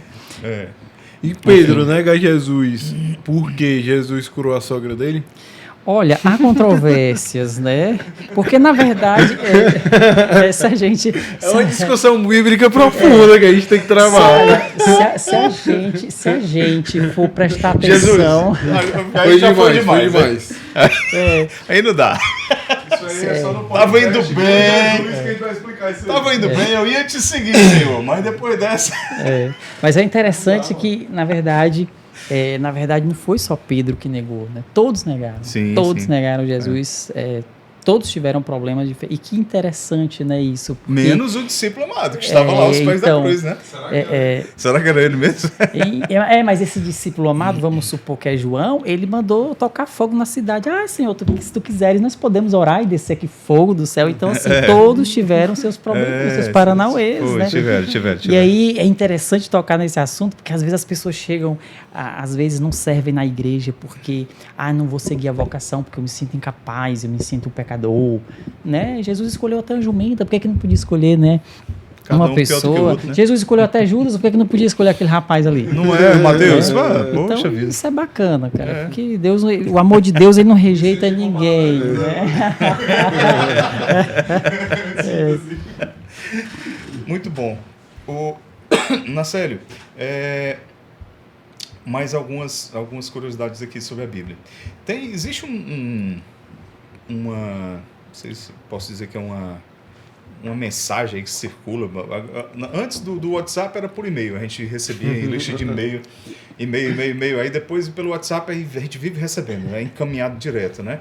Que o centro da Bíblia é o quê, mano? É o Salmo, o livro dos Salmos. E aí dividido, aí tem umas místicas aí meio loucas que o pessoal não sei se inventa, se é verdade, né? Aí número de vezes que tal palavra aparece, né?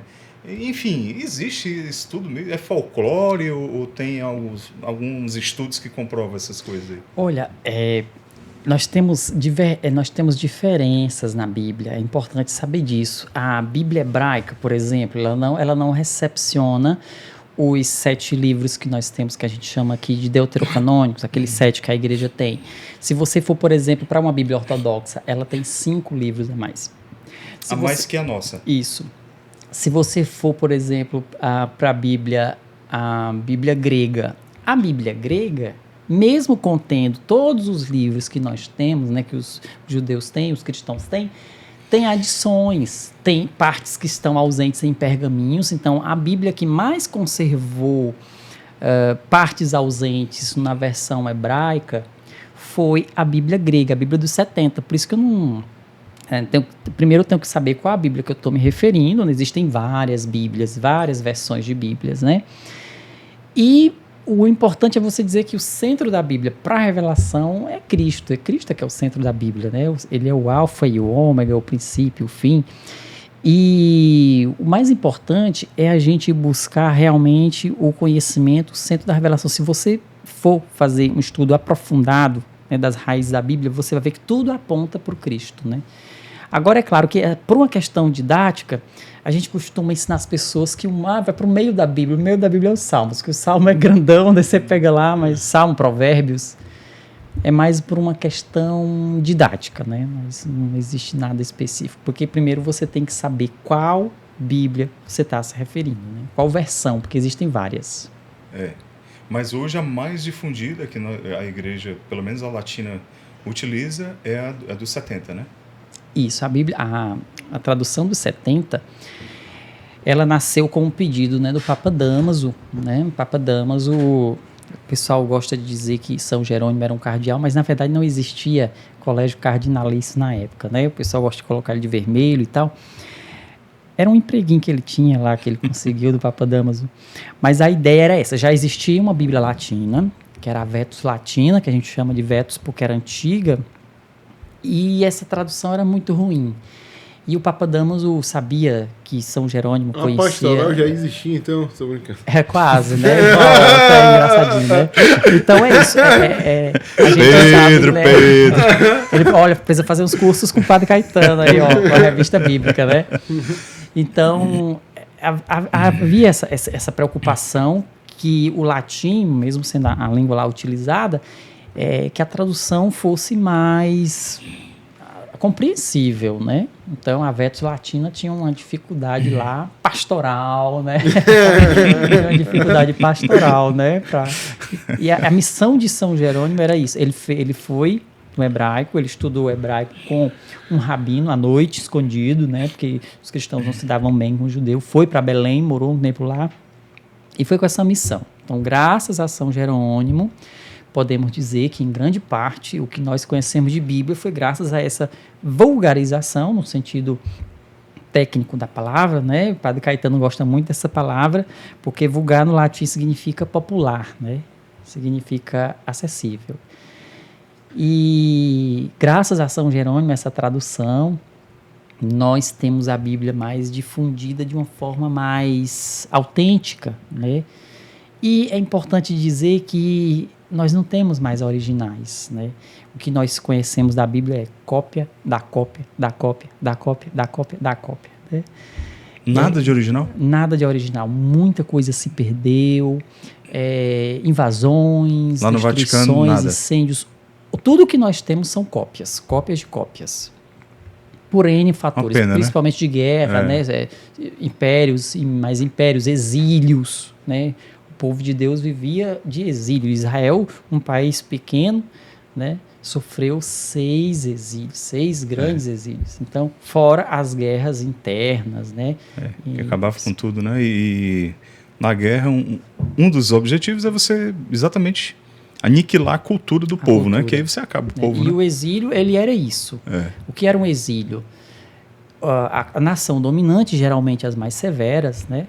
Elas tiravam tudo aquilo que simbolizava a cultura, o sacerdócio, os profetas, os escribas. É matar a cultura, né? Aí você... Então, matando a cultura, você mata o povo. Mata também. O povo, exatamente. Agora, a importância dos monges para guardar esse material precioso, principalmente lá no início, né? Para o que nós temos hoje, muito a gente deve aos monges, né? Nos mosteiros. A reforma protestante, ela ganhou força por alguns motivos, né? Primeiro, pela proteção, né, dos príncipes alemães, na Lutero, mas também a gente não pode esquecer, além da igreja estar em crise, né? A coroa papal, né? O Sacro Império Romano Germânico, Lutero nasceu na época da imprensa. A reforma, né, ela nasceu junto com a imprensa. Foi determinante isso aí. Então, a Igreja Católica passou 1.500 anos copiando e recopiando manualmente a Bíblia, né? Então, existe essa tradição. O monge errava uma palavra, ele rasgava todo, né? Toda a página era retirada e era feita de novo. Que era uma coisa muito sagrada na mentalidade, né? Então, nós passamos 1.500 anos copiando e recopiando e mantendo a Bíblia. Então, a Bíblia era guardada, era acessível apenas nos seminários, nos mosteiros, né? Depois, com alguns decretos, a igreja foi flexibilizando a quem conhecia o latim, então ela foi liberando devagarzinho, né? Com alguns decretos. Depois ela foi acessibilizando, mas foi permitindo a tradução em vernáculo, mas com notas explicativas. Somente o Vaticano II foi que realmente pôs a Bíblia, abriu, de fato, na mão do povo, na mão né? das pessoas. E com muita dificuldade também, porque a gente sabe que muita gente na Idade Média, as pessoas pensam que a igreja escondia a Bíblia por esconder. Muita gente não lia, nem sequer reis liam. Eram alfabetizados. Em muitas culturas, para o pessoal entender, em muitas culturas na Idade Média, o homem ler e escrever era considerado um gesto afeminado. Então não se tinha a cultura do homem aprender a ler e escrever. E aí na Idade Média vai mudando isso juntamente com os mosteiros, né? E fora esses fatores, tem um outro determinante, né, para a limitação do acesso à Bíblia, que era a interpretação. Hoje você vê aqui, hoje você cospe no chão na sua seita. Então, que se diz cristã. Exatamente. Né? Mas isso surge de quê? De uma interpretação limitada e equivocada da Sagrada Escritura. Então, a igreja, ela tem esse cuidado. Não é só colocar a Bíblia na mão do povo, porque a Bíblia ele vai ter. Agora, quem vai ajudar a interpretar? Exato. O Espírito Santo ajuda, ok, mas ele precisa aprimorar, ele também dá o dom do conhecimento para que a pessoa, né, amadureça, e a igreja tem esse cuidado. Por isso que nós temos, como fruto do Vaticano II, a Dei Verbo, nós temos aí Bíblias, como a Bíblia de Jerusalém, a Tebe, a Bíblia do Peregrino, são Bíblias que foram nascendo como resposta a essas iniciativas, a aspirações da Dei Verbo, né, que é realmente tornar a Bíblia compreensível e não qualquer compreensão. O documento A Interpretação da Bíblia na Igreja, de 1993, ele diz que a interpretação mais segura, o método mais eficaz, mais produtivo, é o conhecimento da Bíblia pela Bíblia. Ou seja, é você tentar ir à intenção do autor, fazer uma leitura ali ambiental do autor, ou seja, o que foi que ele viveu, o ambiente que ele viveu, o vocabulário que era empregado. Por exemplo, a palavra shalom tem 33, você abre um dicionário hebraico, tem 33 significados, mais de 30, bondade, perdão, inteireza, nada que é quebrado, perdão, bondade, né? Então, quando o judeu estava devendo uma coisa, o outro passava na rua e dizia shalom, o outro já entendia que o negócio estava, se ele estivesse devendo alguma coisa, esse negócio pega aqui hoje, né? Eita. Então, assim, a palavra irmão, não existia adjetivos, outros adjetivos, sogra, sobrinho, nora, todo mundo era irmão, né? Até Sara era chamada de irmã, né, por Abraão. Então, Jesus tinha muitos irmãos, né? Imagina logo o irmão de sangue. Então, você conhecer o personagem, o ambiente, o vocabulário, as palavras-chave, as expressões mais fortes do texto. Eu sempre gosto de ensinar isso para as pessoas que estão lendo, estudando, rezando com a Bíblia. Presta atenção nos verbos. Os verbos é que dão vida, dinamismo, né, ao texto. Nenhum verbo está ali em vão. Era tudo milimetricamente calculado, não tinha muito material disponível. Então, ele tinha que aproveitar bem o material. Os verbos, as palavras-chave, palavras que se repetem, as expressões, os personagens, os lugares. Então, quando você presta atenção nisso, você pode ler 10 vezes, você vai descobrir 10 coisas diferentes, né? Eu não gosto quando as pessoas leem a Bíblia como se fosse um jogador rezando o Pai Nosso antes de ir para o campo, né? É muito importante. Você tem que contemplar cada palavra, porque cada palavra ali é palavra de Deus. Mas aí, desse jeito, Naceli, você quebra o TDAH, né? Então, como é que o TDAH a Bíblia a gente vai descobrindo outros métodos, né? Outros métodos, mas é importante porque a palavra é de Deus, não é nossa. Né? Então, nós não temos o direito nem de manipular, nem de entender de qualquer jeito, né? Nós temos que ir na fonte, porque se a gente não for na fonte, a gente vai beber água salobra, a gente não vai beber coisa boa. E é por isso que o catolicismo ele se baseia no tripé, né? No tripé tradição, da revelação, exatamente. Da revelação não apenas na Sagrada Escritura, né? Exatamente. E o sola escritura? As solas, você gosta de sola, né? Eu fui criado abaixo de sola. Percebe-se, né? Então, a sola escritura era uma das solas que era um dos temas da Reforma Protestante, né? Sola graça, só Deus, sola deu graça, sola escritura, né? Você tem ali várias solas, somente isso, somente aquilo, né? Sola fide, somente a fé. E você vê que o espírito da Reforma, ela quis enxugar algumas coisas que via-se como excessivo, né? Uma dessas solas foi a sola escritura, né? Ou seja, o que significa o espírito da reforma, a sola escritura? Nós não precisamos de intermediações, de devoção aos santos, nós não precisamos de documento da igreja. Isso lia-se muito a vida dos santos, né? Às vezes as pessoas não tinham acesso à Bíblia, ele lia a vida dos santos, né? Então eles foram enxugando, e só que nessa perspectiva, o que foi acontecendo? Muitos católicos foram deixando de ler a Bíblia também, por conta disso, né? E não se cultivou mais tanto interesse pelo conhecimento da Bíblia. E a outra coisa da sola escritura, que muitas vezes não é mencionado na história, é que a Igreja Católica por mais que ela não concorde, não aceite com alguns termos, por exemplo, tem salmista, o salmista tem uma hora que diz, a minha alma está postada na poeira, eu sou um moribundo e feliz desde o tempo da infância, né, não sei o quê. Né? Destrói. Quem tem depressão, não leia, cuidado, né? Então, assim... Miserável e sou e tal. Então é isso. Jó, né? Maldito o dia que nasci, né? Então, quem tem pessimismo, né? Tem que ter cuidado. É verdade. Mas a igreja, mesmo acolhendo estas expressões, ela não se acha no direito de retirar, por achar que Deus não está falando, que Deus não está revelando. Claro, há expressões na Bíblia que são expressões humanas. Existem mais expressões humanas na Bíblia, expressões do homem, do que oráculos, do que Deus falando ali, se você prestar atenção. Muito mais palavra do homem. Mas foi o Espírito Santo que inspirou. Em última instância, é o Espírito que inspira as palavras, como diz o credo, né? O credo niceno, constantinopolitano.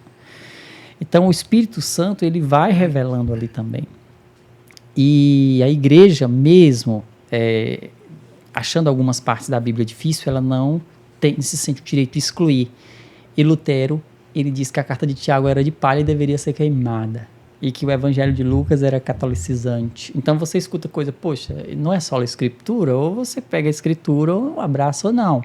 Então a igreja, né, repensou algumas coisas, obviamente. Mas se a ideia é só a escritura, por que chamar a carta de Tiago de palha? Será que é porque ele disse que a fé sem obra é morta, né? E alguns elementos de Lucas, por que chamar Lucas de catolicizante, né? Se aí não havia duas igrejas, havia uma igreja só. Né?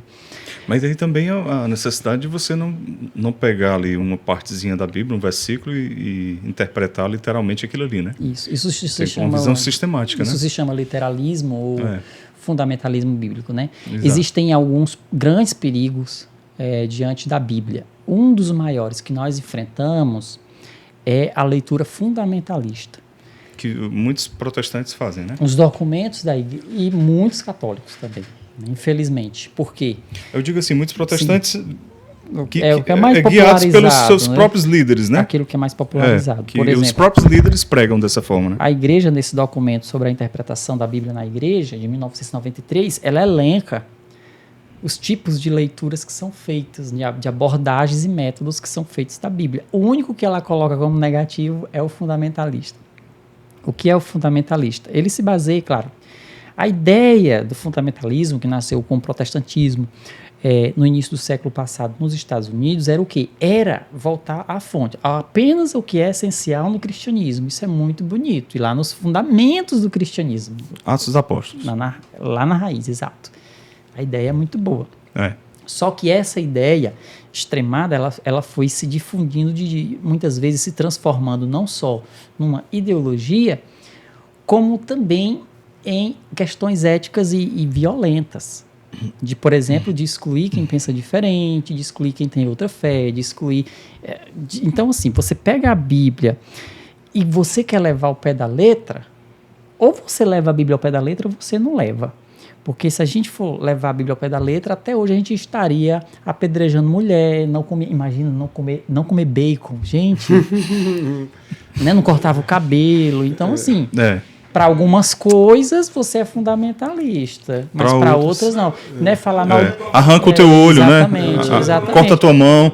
Cortar a mão. Levou um tapa, dá o outro lado da cara. Exatamente. Então, não tive esse problema, não. Então, por exemplo, o dízimo nunca foi uma imposição ali. Você vê muita influência dos sacerdotes que redigiram a Bíblia, que ajudaram a redigir o que a gente chama de redator final. Muitos dos escritos que nós temos, porque quem sabia ler? Os sacerdotes eram a maioria, muita gente letrada, alguns que tinham acesso ao poder, ao conhecimento.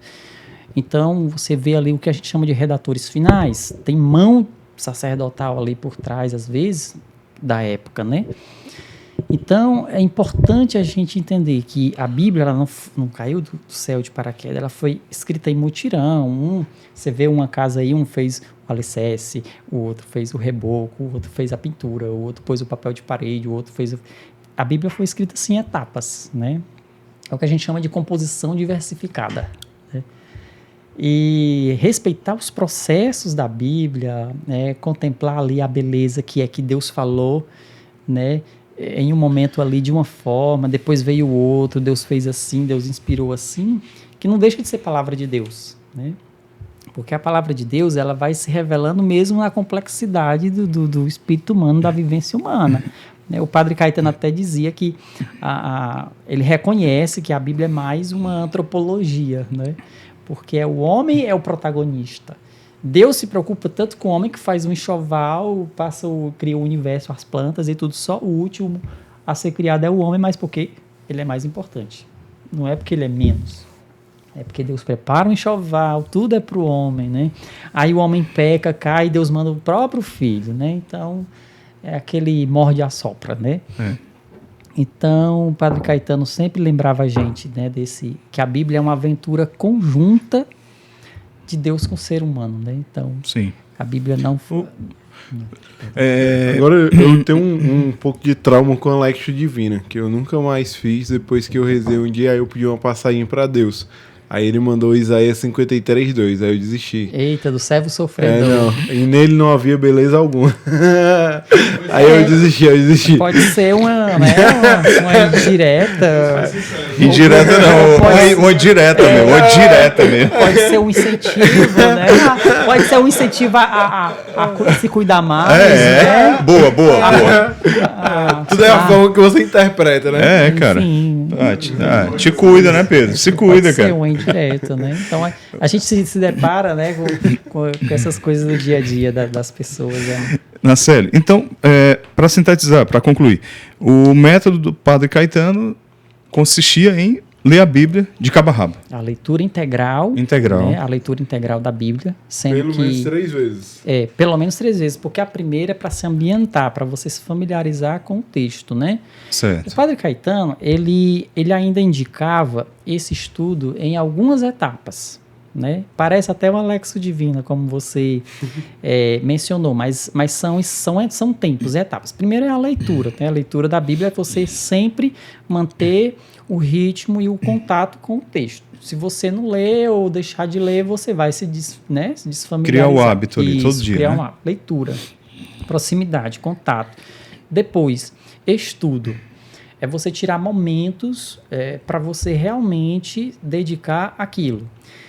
Para a gente entender a engenharia, a química, a matemática, a astronomia, né? Qualquer ciência. Qualquer ciência, você se propõe a estudar, passar horas e horas para entender o direito. E a gente, às vezes, gasta muito tempo para entender aquilo e se propõe a ideais muito rigorosos. Por que a Bíblia a gente não pode fazer o mesmo? Então, o Padre Caetano sempre dizia, para entender a legislação, o direito, a matemática, a astronomia, a gente se propõe a coisas difíceis e para a Bíblia a gente acha que não pode. E como você falou no início, a Bíblia é difícil? Porque se a Bíblia fosse fácil, ninguém estudava mais. E a terceira coisa é a meditação. A Bíblia, ela é palavra de Deus, ela é um livro religioso. Deus está falando ali. A Bíblia foi escrita para a gente, né? O Søren Kierkegaard, para não dizer que eu citei um protestante, né, dinamarquês, ele tinha uma frase interessante: a Bíblia é um livro perigoso. Eu dou a mão, ela quer o dedo. Eu dou o dedo, ela me quer inteiro. Então ela puxa, ela suga a gente, né, de uma forma bem interessante. A palavra de Deus ali, não tem como você ler a Bíblia e não se sentir motivado a uma conversão. Se você leu a Bíblia e voltou a mesma pessoa, então você não fez uma leitura bíblica, né? Então é importante deixar ser interpelado e fazer às vezes essa meditação da Bíblia. Não necessariamente uma Lexio Divina. A Lexio Divina é uma das formas de meditação da palavra de Deus. Mas toda a Bíblia, ela é palavra de Deus, né? Mesmo que seja aquela passagem, né? Judas se enforcou, né? E mesmo que seja aquelas passagens que a gente não gosta, né? Enfim. O outro passo que o Padre Caetano gostava era a contemplação. Isso aqui eu acho que é uma peça-chave. A meditação, você deixa lá o texto chegar até você, né? Na contemplação, você se esvazia, né? Contemplar significa adorar a Deus. Como é que eu adoro a Deus? É deixar que Ele fale, é deixar que Deus penetre em nós, é deixar que Deus faça alguma coisa ali. Então, essa contemplação é um dado, é um dom muito importante que nós estamos perdendo muito, né? Principalmente nós cristãos, católicos. Nós vivemos no barulho, 24 horas, redes sociais, trabalho, trânsito, tudo. E a gente, às vezes, fica anestesiado no presente e não percebe que a voz de Deus é como, às vezes, uma teia de aranha, que ela é fininha, ela é frágil, mas ela não se quebra, né? Ela fica lá e ela resiste, mas eu preciso deixar que Deus me preencha. Então, o Padre Caetano, como monge trapista, né, cisterciense, ele ensinou muitas pessoas a rezar, a se esvaziar e deixar que o silêncio seja essa força que cura, né? Essa força que Deus vai falar ali, Deus vai penetrar no ser humano. Então, o silêncio ele não é só uma questão espiritual, ele também tem uma questão de saúde, né? Você precisa se recompor, ordenar seus pensamentos para você ter saúde. Você precisa se conhecer, né? Então, essa contemplação, ela gera também esse autoconhecimento, essa firmeza, essa maturidade espiritual. Então, os rios mais profundos, eles correm com menor barulho. Então, a gente precisa aprender de Deus, que fala através do silêncio, como lá em 1 Reis 19. Elias tem uma experiência muito profunda com o murmúrio de uma leve brisa, né? Então, a voz de Deus, ela não está na tempestade, no fogo, ela estava lá, né, naquela brisa suave. Então, Deus fala também no silêncio. E aquela outra forma que o Padre Caetano citava com relação à Bíblia era a difusão. Nós não precisamos e não podemos ficar com esse tesouro aqui trancafiado, é o que o Padre Caetano diz. Não tem sentido você estudar a Bíblia e não compartilhar, né? Então, eu acho muito bacana que hoje nós temos aqui várias formas de transmissão da palavra, nós temos vários canais, nós temos diversas formas. Hoje em dia, você liga a TV, estão falando de Deus, liga a internet, estão falando de Deus. Mas aqui, a gente não só fala de Deus, a gente tem que caminhar com Ele, né? A gente tem que ser amigo de Deus. Então, essa difusão da Bíblia, popularização, vulgarização, ela é decisiva para a igreja, para o tipo de igreja que nós, né, estamos querendo construir, que nós estamos construindo. A palavra de Deus, ela tem um papel essencial e decisivo. Por quê? Porque foi ela que criou o mundo. Foi a palavra de Deus que criou o mundo. Então, para restaurar o mundo, nós precisamos da palavra de Deus. Sem dúvida. Ô, Nacélio, você disse que passou os últimos dias do Padre Caetano, né, ao lado dele, né? Como é que foi a sua experiência? Dia 31 de janeiro de 2009, né, o Padre Caetano já estava um pouco debilitado, com escária, problemas de escárias, Parkinson. Ele sofria de Parkinson? Parkinson, escárias, ele tinha artrose, então ele já estava bem debilitado. Quantos anos? Ele tinha 84 anos, né? Eu era noviço na época e a gente sempre brinca que nas casas religiosas sempre acontece algo quando você é noviço que marca a sua vida. Se não acontecer, não foi noviciado. E eu sempre brincava, olha, eu estou aqui, vai fazer 2 anos e nada aconteceu. Nada de extraordinário, né? E o padre, ele já tinha sido internado pela 2ª vez. A gente sabia que ele ia morrer alguma vez, né? E os noviços, na época, a gente cuidava do padre lá mesmo no instituto. Então, a gente tinha que ir de 2 em 2 horas fazer o decúbito, né? A gente mudava o padre de posição para o sangue circular. Ele já tinha amputado uma perna também. Era muito sofrimento. Então, o padre, ele tinha umas 5 escaras pelo corpo, né? Muito, muito grandes, até uma na coluna aqui. Então, era muito triste. E vocês se cuidavam das escaras? Sim, a gente trocava, né? Esterilizava, trocava gás, aplicava a pomada, né?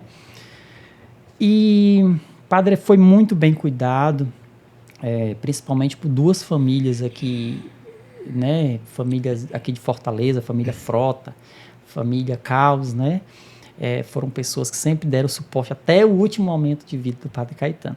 E a gente estava fazendo esse decúbito e aí o padre foi internado, né, no final de 2009, e a escala que existia no instituto, ela passou a existir só que no hospital. Só que na época, à noite, o padre tinha um enfermeiro cuidando dele. Como esse enfermeiro estava cuidando do padre e só podia entrar uma pessoa na CTI da gastroclínica, então não precisava eu ir. Só que acontece que, como era a passagem do ano, o enfermeiro solicitou lá o instituto para ele ficar com a família, né? Se era possível. E eu disse, não, sem problema, né? Eu posso ficar com o padre Caetano. E aí eu rezei com ele, a gente sempre rezava. O padre sempre gostou da gente rezar com ele. Tá. Mas ele permanecia lúcido, estava Sim, lúcido. Os médicos, interessante, viu, gente? Estou revelando aqui coisas bem íntimas do padre Caetano. Os médicos, eles diziam pra gente, ele entende tudo, ele tá ouvindo bem, ele ouve bem, ele não tem nenhuma deficiência, mas o padre fez um voto de silêncio. O padre não falava mais com ninguém, só quando ele queria. Então, quando a gente estava lá cuidando dele, a gente sabia que tinha momentos que ele falava com quem ele queria. Mas ele fez um voto de silêncio. Voltou aquele voto de silêncio de 22 anos no mosteiro. Mas algumas pessoas, chave, quando chegava lá, ele se comunicava. Ele se expressava direitinho. E nessa transição do ano, né, no dia 1º de janeiro de 2010, nós recebemos a visita de algumas religiosas e tal. E acho que era mais ou menos antes, né, tempo da virada, eu lembro que eu fui no quarto na hora da virada, a gente reza, né, agradecendo a Deus e tal. Depois eu fui conversar com o padre, e uma das coisas que eu falei pro padre era o seguinte: padre, o Pirambu lhe ama, né, a Nova Jerusalém lhe ama, e eu pedi perdão naquele momento pelas maldades que fizeram com ele lá no Pirambu, porque o padre sofreu muito. Tanto por parte de alguns clérigos também, como de pessoas movimentos que chegavam lá em frente da porta dele, com pau e pedra, literalmente, liderados por movimentos políticos e católicos, né, da época. Então o padre sofreu muito, ameaças de morte, muitas ameaças de morte. Principalmente de críticas de que ele estava alienando o povo, ensinando o povo a rezar, estava alienando o povo. Então o padre sofreu muito.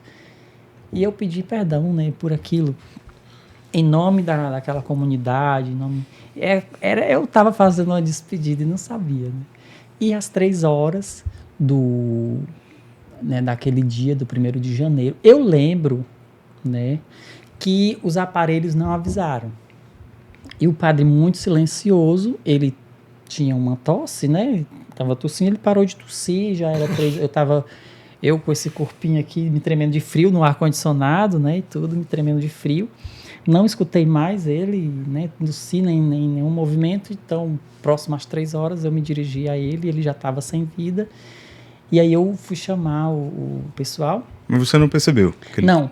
O padre Caetano, ele sempre transmitiu pra gente uma paz muito, muito, muito grande. Então, quem se aproximava dele, ele tinha um negócio assim que ele transmitia para as pessoas, que ele deixava tranquila, né? Às vezes, até mesmo as pessoas que tinham ideias, problemas, né? Supostas manifestações, possessões, os bispos mandavam para o padre Caetano, ele rezava de forma muito tranquila nas pessoas. E foi assim, né? Imediatamente o pessoal me tirou lá do leito do hospital. Naquele momento, eu estava chorando, não era pela morte do padre, porque ele transmitia uma paz para a gente muito grande. Eu estava chorando porque eu imaginei os jornais, o sino da igreja batendo. Eu me desesperei e ninguém me atendia, dos irmãos, ninguém. Eu ligava para as irmãs, para os irmãos, para os noviços, e ninguém me atendia. Eu fiquei desesperado, eu saí gritando lá, chorando na gastroclínica, né? E depois a irmã Juliana me atendeu, ela disse: olha, fique em paz, reze. A gente já estava esperando, e a gente vai chegar aí já, né? Então, imediatamente eles chegaram, e era jornal para tudo quanto é lado, porque o padre era uma figura pública muito respeitada mesmo, né? Tanto por políticos como por pessoas mais simples e autoridades, né? E foi assim, né? O padre Caetano foi Nos veio em silêncio e nos deixou em silêncio. E aí você teve essa inspiração de escrever sobre a vida dele. Exatamente. O meu amor pelo Padre Caetano, ele independe do Instituto Nova Jerusalém. Se eu não fosse religioso, não tivesse passado pela vida religiosa, eu teria esse mesmo amor pelo Padre Caetano, essa mesma reverência, porque ele deu a vida dele, ele transformou uma realidade de uma comunidade que já era tido como lugar de desova humana e deu aquele nome Cristo Redentor para mostrar que a ressurreição não é a última palavra, a ressurreição é a última palavra, não é a morte, né? E em 2016 eu lancei uma biografia, né, com a ajuda da doutora Maria José, de alguns amigos do Padre Caetano, né? Eu já comecei a escrever por conta própria. E esse livro se chama O Monge Missionário, Vida e Obra do Padre Caetano Minetti de Tilesse, né? Está à venda ainda ou está esgotado? Está com os irmãos da Nova Jerusalém, né? Você encontra lá na paróquia do Cristo Redentor, né? Nas paróquias que o Instituto administra, você encontra. E esse livro ele abriu muitas portas, né? Para mim, para o meu doutorado, para o meu mestrado. Eu sempre digo que tudo que eu sou hoje foi o Padre Caetano, né? Mesmo não sendo membro do Instituto. E eu sinto que onde eu chego, principalmente fora do Ceará, eu digo principalmente fora porque as pessoas não conhecem, né? Mas quando as pessoas conhecem, elas têm um grande impacto. Eu vejo, quando eu apresento o Padre Caetano, quando eu falo do Pirambu para as pessoas, uma vez eu fui na sinagoga em 2022, o rabino chorou, a filha do autor judeu que eu vi dos Estados Unidos chorando lá quando eu contei a história da comunidade, né? E é uma história real, eu vivi com o santo, eu vivi com o Padre Caetano, né? Então, e quem não conheceu o Padre Caetano e conhece a história dele, fica se perguntando, por que eu não conheci esse homem antes? Foi tão bem aqui, 2010, né? E é um santo contemporâneo, é um santo aos pés da porta, né? E, claro, eu escutei muitas histórias, muitos milagres, assim, atribuídos ao Padre Caetano, mas para mim, o maior milagre dele é ter lhe dado a vida, ter escolhido o Pirambu. Quando ele chegou lá era duna, era esgoto a céu aberto, não tinha nem rua, era duna. E ele chegou lá na comunidade para o líder lá da comunitário e disse, eu quero morar com vocês. Não falava nem português direito. E o líder comunitário disse, olha, que você vai passar fome. E ele disse, não, que eu vou comer na sua casa. E ficou lá até a morte, né? Existe alguma iniciativa para processo de abertura de canonização dele? Outro momento de fofoca intereclesial, né? Aproveitar aqui esse momento para dizer, Dom Gregório, responda a minha carta, né? Falei já com o padre Vander Lúcio, ele está aí nos trâmites, né?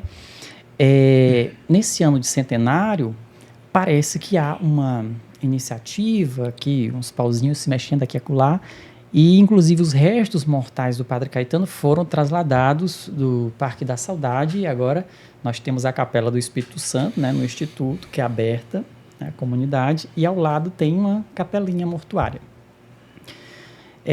Eu acho que o tipo de santidade do Padre Caetano é aquele que a gente chama dos santos do dia a dia, né? E esse amor pela palavra de Deus que ele tinha e pelos pobres, aquilo ali foi surgindo outros milagres, né? As pessoas têm uma experiência com o Espírito Santo, né? O padre difunde uma das primeiras vigílias de Pentecoste foi lá no Cristo Redentor. Vinha gente de todo canto. Aí Minogueira lotava uma Paraty, o Moisés, né? O seu Aloysio, um monte de gente ali conhecido, via para o Cristo Redentor. Porque lá tinha milagre. Então quem queria cura, milagre, ia lá para o Pirambu. Né? E as pessoas voltavam da missa extasiados, né? Várias histórias que a gente conhece do padre. Uma vez um trator queria passar de um pessoal que estava dizendo que o terreno era deles e tal, sendo que o terreno ainda pertencia à União, aquela coisa. E as pessoas mais pobres construíam barracos, né? Sim. E tem uma história uma vez atrás do Instituto, que houve um boato que o padre estava dando o terreno, o pessoal começou a colocar aquelas fitas, né, marcar o terreno, e chamaram um trator para passar por cima. O Padre Caetano se meteu na frente do trator, né? Então, assim, esse amor que ele tinha pelas pessoas do Pirambu, né? A santidade dele, o amor que ele tinha pela palavra, pelos pobres, eu acho, é história de santo. Sim. Né? A gente já teve vários relatos assim, de milagres, de algumas pessoas até mesmo com protestantes, né? Olha, eu vi um homem aqui, um senhor balançando aqui. Aí a senhora foi mostrar, ela entrou na casa, mostrou lá, é aquele homem ali da foto. Não, mas não tinha ninguém aqui quando eu saí, né? Então, tem muitas histórias. Sim. Né? Mas esses milagres, eles já aconteciam em vida, né? Uhum. Várias curas, sabe? Libertações. Às vezes as pessoas tinham problemas espirituais lá no interior do Ceará. Mandava para ele. Mandava carta. E ele rezava na carta. Rezava na carta. Através da carta.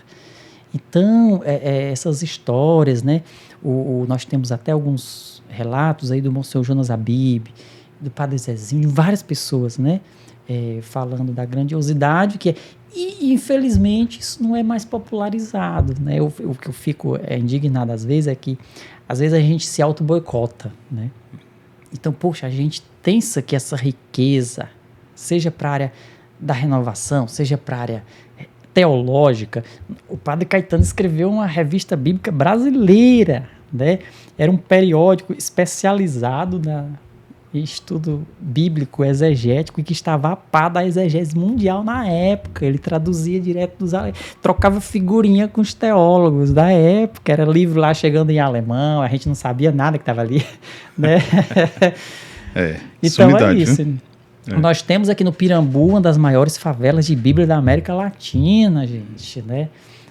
Uma riqueza daquela ali. A gente tem facsímiles, né? Umas cópias lá, uma Bíblias desse tamanho aqui, uma Codex de Leningrado, uma Codex russa, uma Codex de Alepo, né? Aqui, é aberta a visitação lá? É aberta, sim, a visitação. Qualquer dia vamos lá. Ei, Matheus, leva a gente agenda, lá. Viu? Agenda. Eu nunca disse que ia. Tem que agendar. Eu ia levar ele para tomar um lanche ali, detalhe, mas agora não vou mais não. A biblioteca é à beira-mar, não é não? A biblioteca é à beira-mar. Você vê assim, ó, mesmo? terceiro andar. Já foi? Não, foi não. Ele fala como se tivesse ido, à beira-mar. Não falei nada disso não, só concordei com o rapaz. Então, nós temos aí uma das melhores bibliotecas de Bíblia da América Latina. Joia. Né? Então, vocês estão convocados. Excelente. Marcelo, para a gente finalizar, esse ano é o ano do centenário de vida, né? De nascimento. De nascimento e 15 anos da Páscoa dele. O que é que tem alguma organização de algum evento, alguma coisa em homenagem? Sim, nós vamos ter, na verdade, vários eventos, né? Então, existem redes sociais, né, dos Institutos Irmãos Nova Jerusalém. Nós temos o Instagram também da Paróquia do Cristo Redentor, das Irmãs Nova Jerusalém, só por jogar no Instagram que você acha facinho, que existe um calendário, né? É um ano jubilar, na verdade. Além do ano da esperança, nós também estamos vivendo esse ano jubilar. Inclusive, uma das programações que a gente está rezando sobre isso é essa possível causa de abertura a nível local, né? De beatificação do Padre Caetano. A gente crê muito nisso.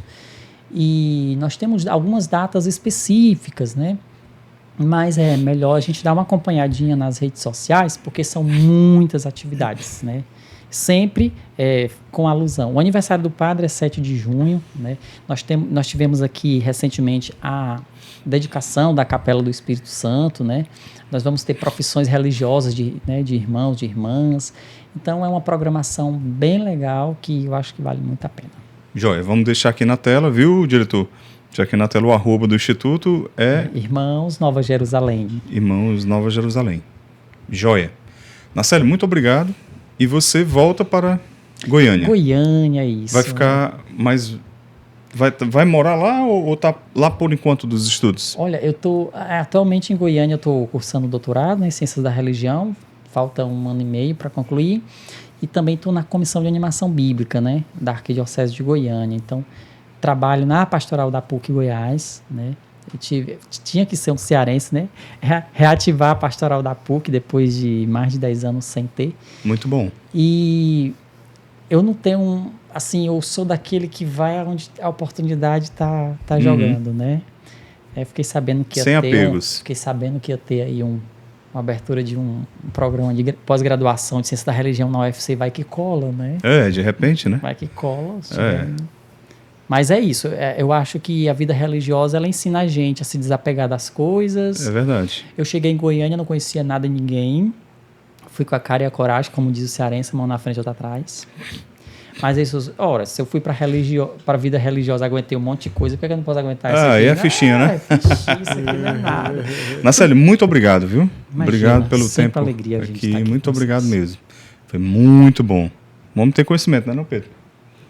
Diferenciado. Tomara que a gente escape. Vocês são demais, gente.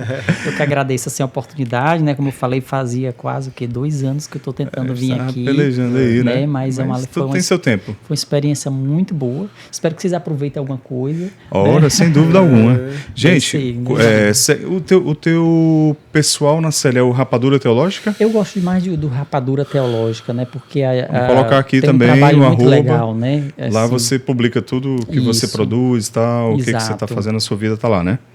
Beleza, gente, segue aí o Rapadura Teológica, segue também o Atos Podcast, se inscreve aí no canal, hein, Pedro? Presta atenção, Pedro. Se inscreve aí no canal e até a próxima. Com toda a animação do Pedro, até isso a aí. próxima, Valeu, pessoal. gente. Um abração.